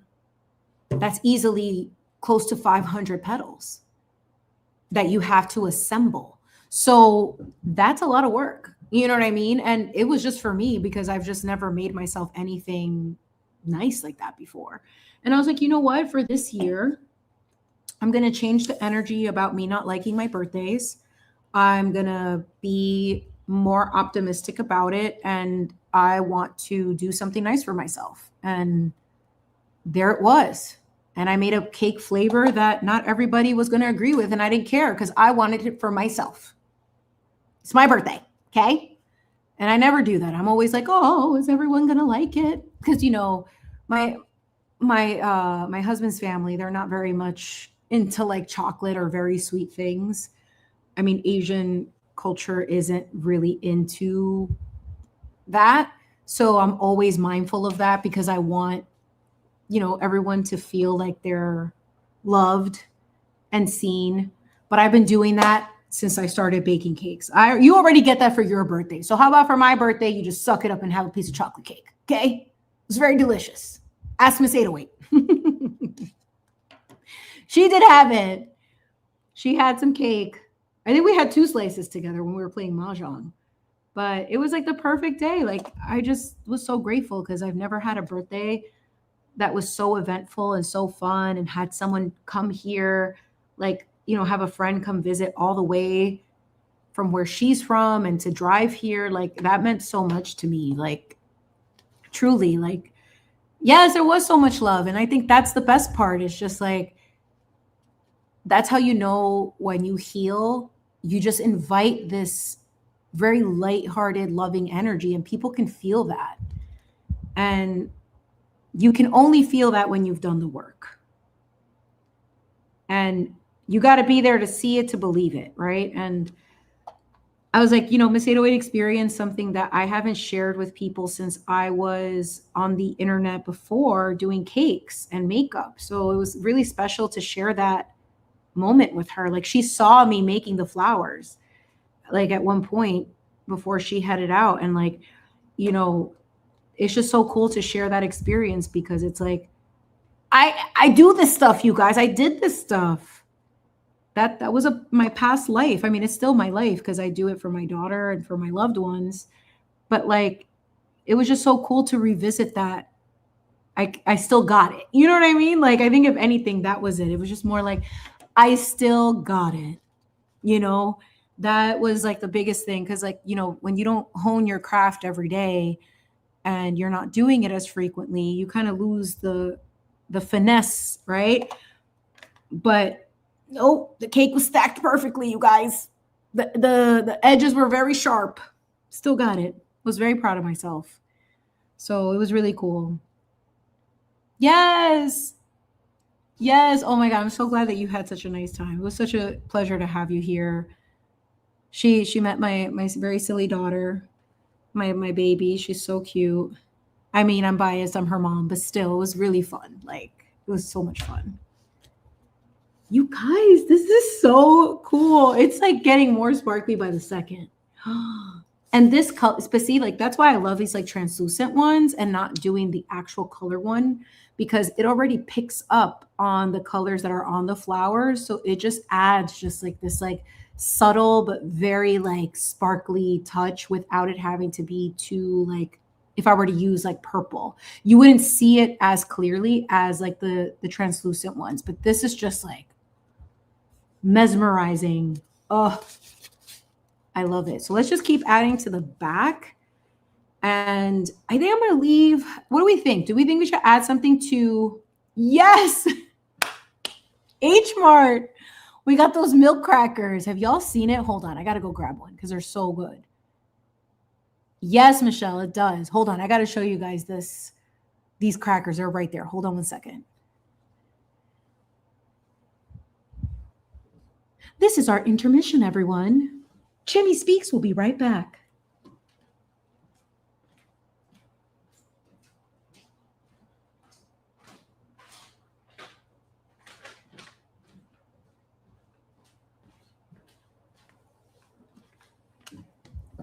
And we're back. These. Who in the chat has had these? Put a cartwheel in the chat if you've had them. Please tell me that you've had them. And yes, Michelle, it's a grocery store here in New York. I'm not sure where else they have it, but it's an Asian grocer. So they have a whole bunch of like Korean, Chinese, Indonesian, Filipino, like type of like, produce, goods, Indian. Like, so they have a whole bunch of stuff and they sell like Japanese.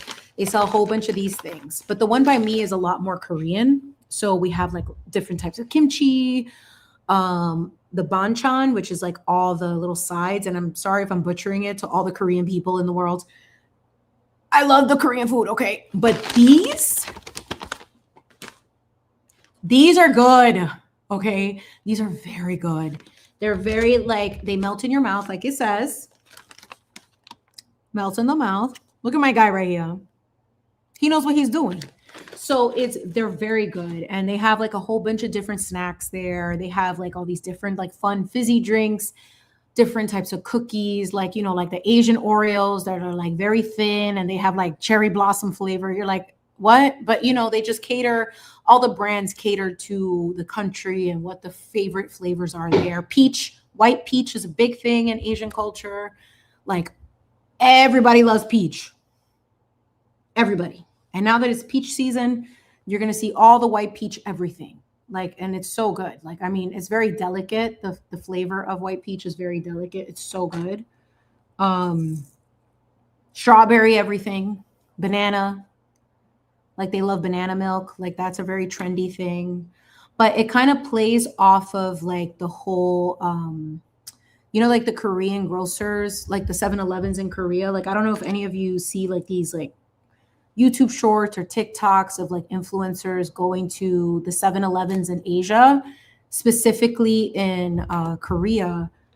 Like you can get like a whole meal. Granted, it's like high fructose syrup, very processed. Who knows what you're eating, but it's like very cheap. And, you know, you can get everything for like $3 and it's like a full meal. But they have like a ton. It's a very big snack culture. So that's what I love about H Mart is that you get all of these different things. It's so good. Like those crackers, they have like a banana flavor and then they have like weird stuff. Like they have like a cheese one. I don't know what it is with like Asian like chips and like snacks. They have to have cheese. Maybe because they don't have cheese normally and a lot of Asians are lactose intolerant. Like I've seen that a lot. But now everything is cheese. Cheese on everything. Cheese, pizza flavored, cheese flavored. They've had like steak dinner chips. Like those are really interesting. Like the steak dinner chips are very interesting. What else do they got? Yeah, it's just a whole bunch of different things.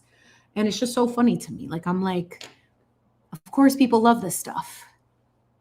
Oh, are they en masse? And yes, kimchi is so good for you. Anything fermented. I mean, that's why they stay so healthy, honestly. I mean, a lot of the Korean stuff can be a little bit salty. So you got to be careful with that too. But for the most part, like anything fermented, all the kimchi, all that stuff, and the different types of kimchis that they have like the radish one, they have the one with green onions, like the scallion one. They have like obviously the Napa cabbage one. They have the vegan version. They have this version. I mean, it's just like we are just so blessed to be alive during a time where we have this many options and that we can try cuisines from everywhere. Like that is such a blessing. Like actually, true story, I made Miss 808 some Vietnamese pho. I'm going to say it was like its distant cousin. So it was Folina. Okay. It was my Latin Asian fusion pho, Vietnamese pho. Okay. It was Folina. There's a beef short rib pho. And I made her bow stock too. It's like this French pastry where you take, what I love about it is that you take like day old croissants or day old brioche or even fresh. It doesn't really matter. And you basically put, what's it called? Like an almond, it's called frangipane. It's an almond paste. So the filling that you get in almond croissants, you layer that on top of like a piece of croissant or a piece of brioche bread, any type of like carb you can find, any type of vessel like that. And after you soak the piece of bread or croissant with like a simple syrup, which is just equal parts sugar and water, you put your frangipane, your almond paste that you make on top. You can top it with different fruits, with chocolate. So like I did raspberries and a mix of chocolate chips with some almonds. That was delicious, but the possibilities are endless. You can zest some orange in there into your almond paste mix. You can do orange, you can do strawberry, you can do anything. But what I love about it is the idea of not wasting things. So you just reinvent like the ordinary croissant into something delicious. So yeah. But yes, it was Folina. For me, it's Folina because it's not necessarily genuinely authentic, but the process is pretty similar. And it was just so yummy. Like I just love cooking and baking for people. Like that's my happy space. I'm one of those people that just has to observe everyone eating and enjoying my food. And I'm like, yes. And then when they feel like good leaving and they're happy about it, like that makes me even happier because it's like, that's what I feel like I was meant to do is to like cook and bake for people and, be here and entertain. Like I love to use my hands and make things. It's like my favorite. So I'm very grateful that she got to try it. Thank you, my love. I really appreciate you. Yes, it is overwhelming. It can all be overwhelming. That's why I like to go when I have a plan and I'm not hungry, because then I'll just walk out with the entire store. I would have ended up with like 50 of these, but also I don't need 50 of them. Okay, what am I doing? So let's see, how are we doing? I think I'm going to add a few more up here, although she's very sparkly. Very, very sparkly.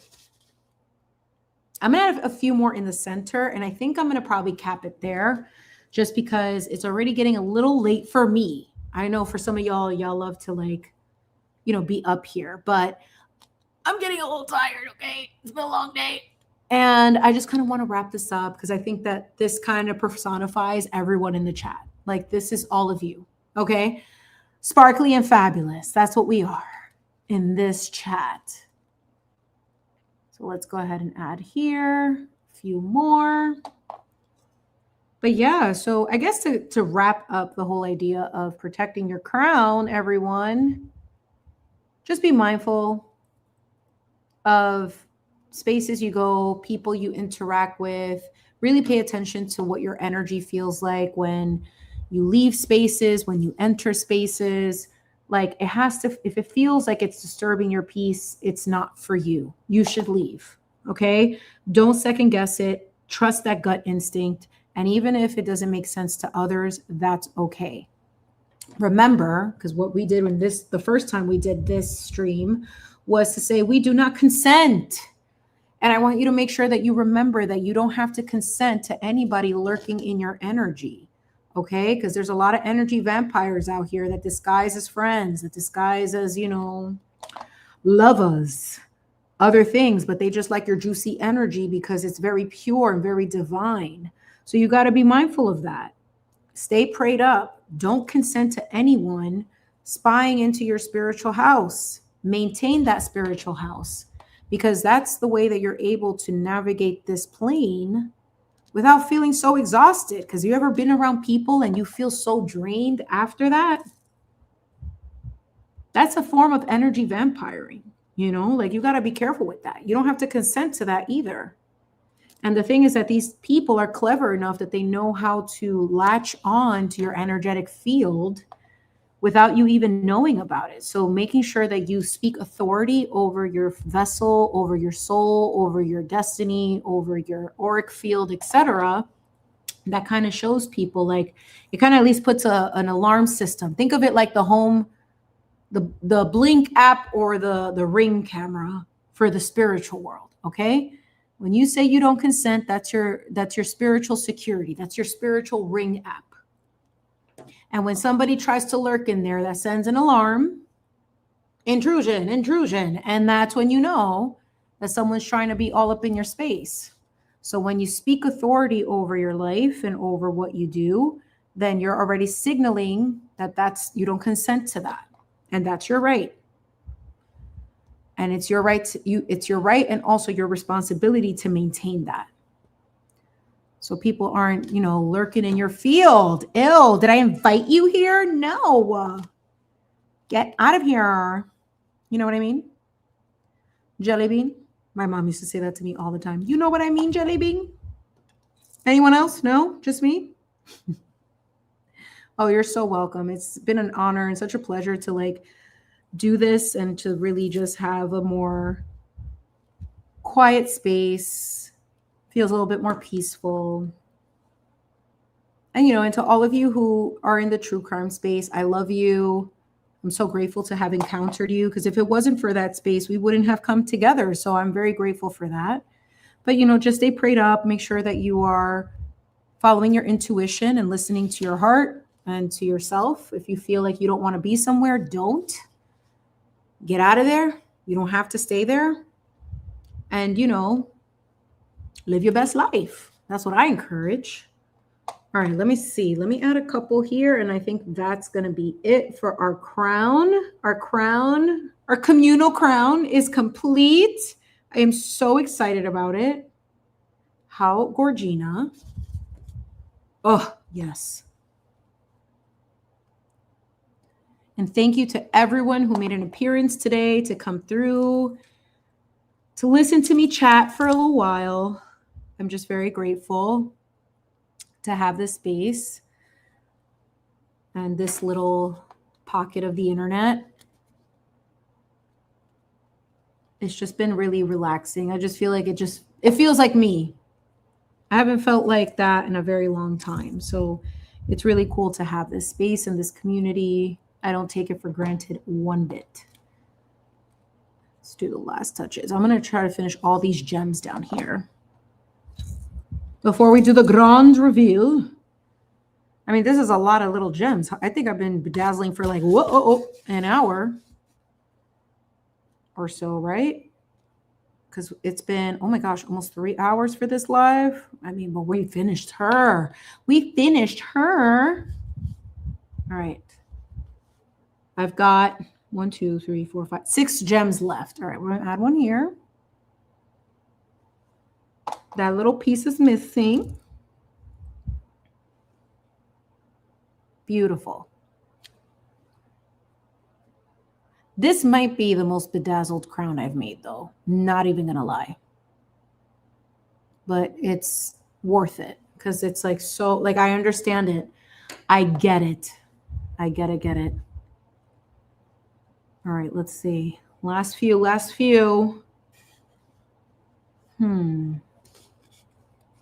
add one here. Yes, thank you, everyone. I appreciate you. We're going to be wrapping up shortly. I appreciate everyone for being here and enjoying in this process. Oh, you're so welcome. Thank you. That means so much to me that you say that, Melanie. Like, you have no idea that brings so much joy to me that like it's doing something for you as well and that you feel fulfilled in some way. Like, that's just so awesome. Like, that's a true honor. And I take that very seriously, like to be able to do this type of work and, that it means something to people. Like, that's why I'm really trying to be mindful of my approach and the content I put out there. I really want it to feel good for people. I don't want y'all leaving stressed. I don't want you leaving depressed. I don't there's enough of that in our normal lives. Like, I don't want this 3-hour stream to be filled with all that. Like, we got enough stuff going on in the world. So thank you for saying that. Like, that is it truly warms my heart. I'm very grateful that you feel that way. Like, that's so awesome. And to everyone, thank you so much. Like, I really appreciate all of you. All right, last gem going on. And then we're going to take a look at her one more time before we log off. Let me close this glue because it's getting me a little loopy, honey. It's a little strong. I'm not going to lie. She's a little strong. I haven't bedazzled this much in it forever. Maybe this is why I don't do it. Or I should have worn a mask, but then you can't see me to look. You can't read my lips. All right, let's see. Close her up, because that's the thing with these guys. They dry out very quickly.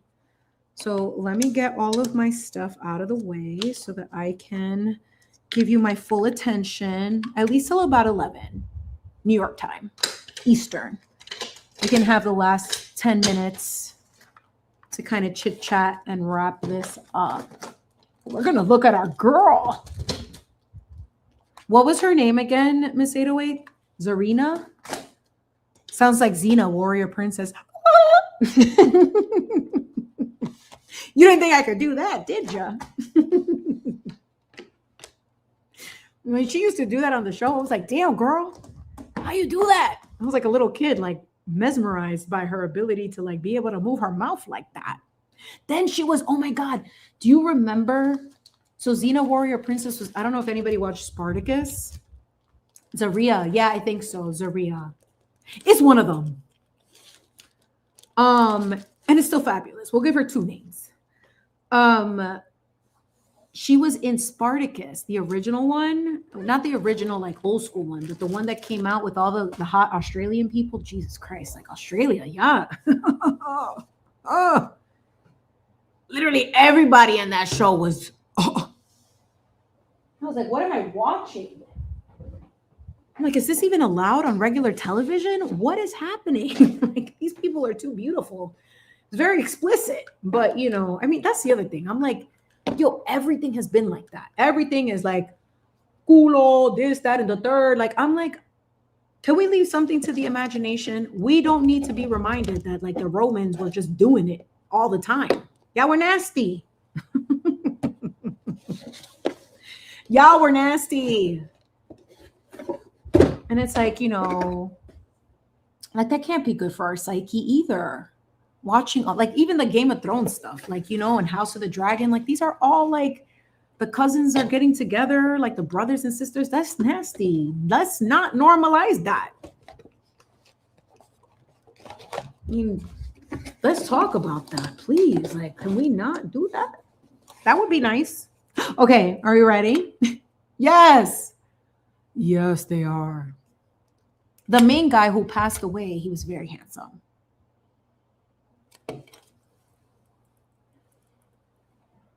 No disrespect.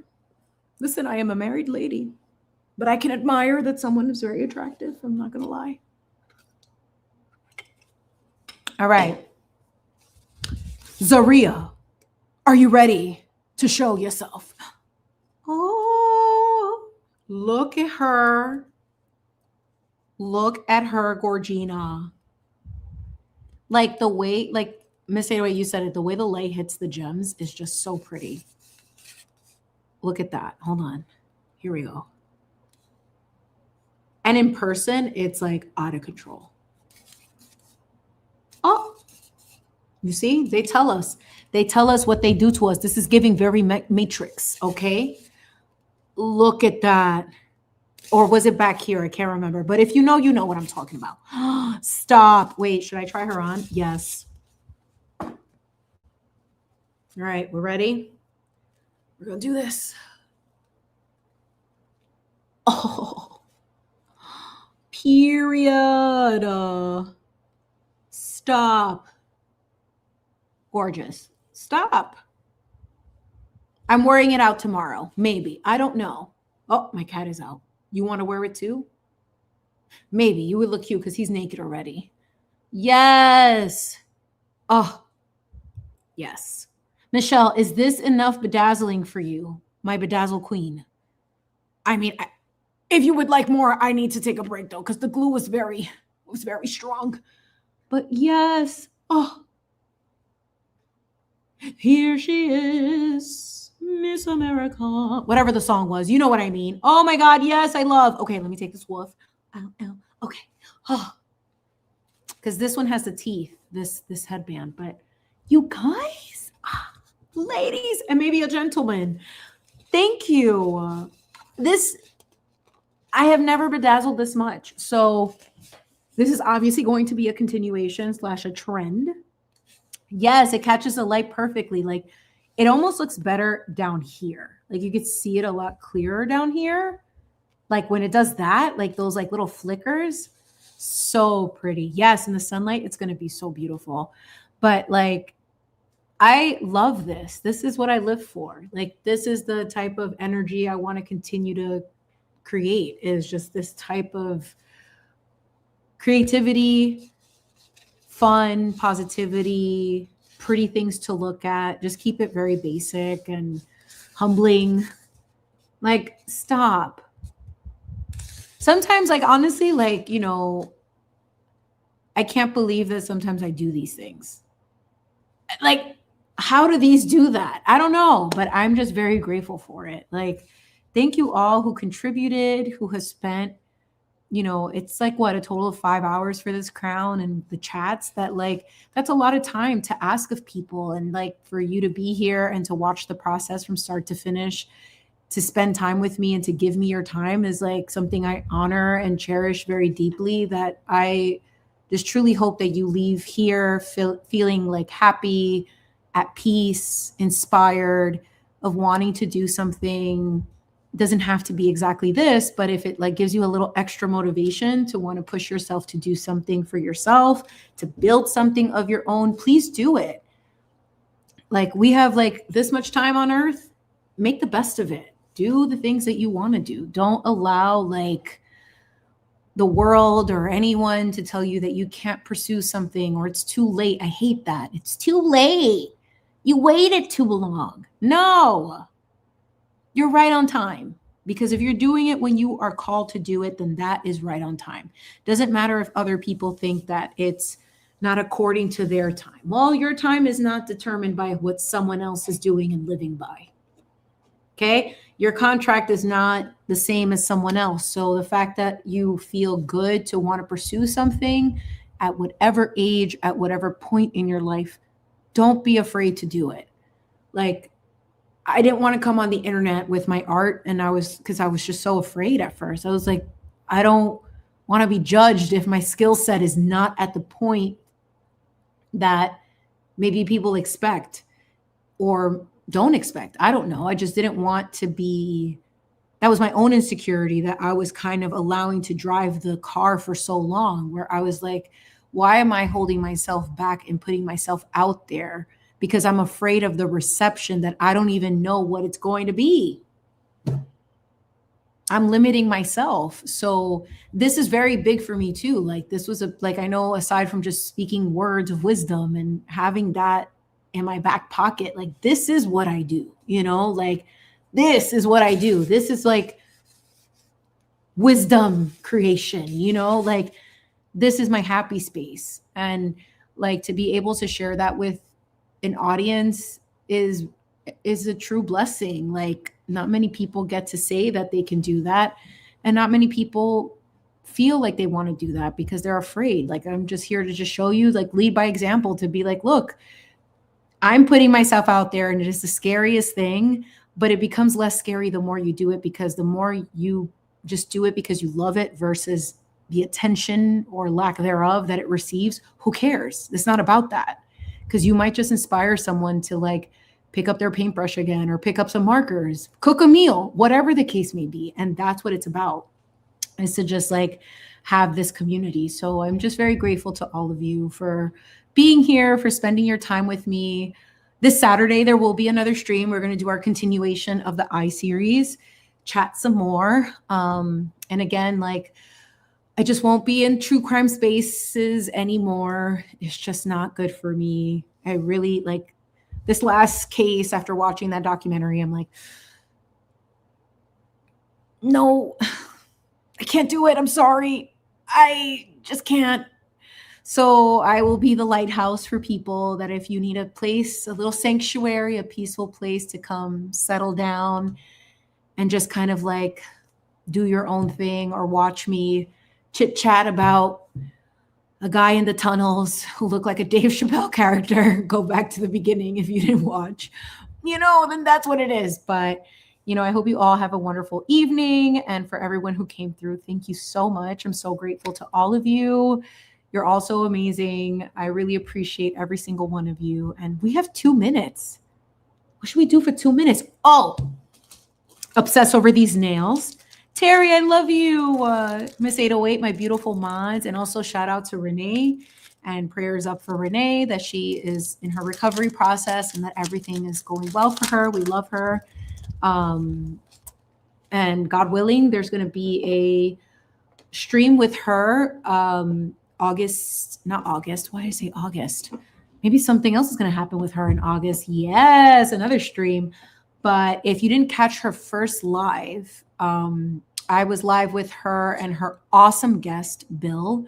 He was probably one of the most incredible people I've only seen this. Like, I didn't even see his face. I just heard his voice. And it's like, dude, you're dope. Like, who are you? I love it. But we had that stream. Please check her out. You know, that stream was amazing, very insightful. Bill is wonderful. Renee is wonderful at this as well. And as I've gotten to know her, she's just such an incredible person and has been through a lot in her life and has a lot of wisdom to provide. There's many of us who can unite, and, you know, even though we all have words of wisdom, all of us kind of like have our own way of delivering that. But mostly we're all here doing the work to help people, right? So that conversation was very insightful. And there's going to be another one June 6th, Saturday morning. If you're able to make it, that would be great. So my stream will be pushed because I really want to give Renee and Bill that time. They were so wonderful last time that it was just like such a great conversation to get a male's perspective in a lot of the healing processes. So that was really cool. But it's 11, and I just want to show you guys my nails one more time. Please follow Miss Gelled by Lena. Her Instagram is in the description box below. I made sure to add her Instagram link. These were my 40th birthday mahjong nails, and they were so fleeky. You can check them on my hands in my community post. You'll see them there. And yeah, they were just out of control. I mean, come on. They're so good. And please support your local artists. So with that said, I love you all again. There's always long-winded goodbyes because every time I leave, it's like, oh, I love you all so much. I didn't even get a chance to really chat with you. But thank you for everything. I love you all, my mods. You know, I love you so much.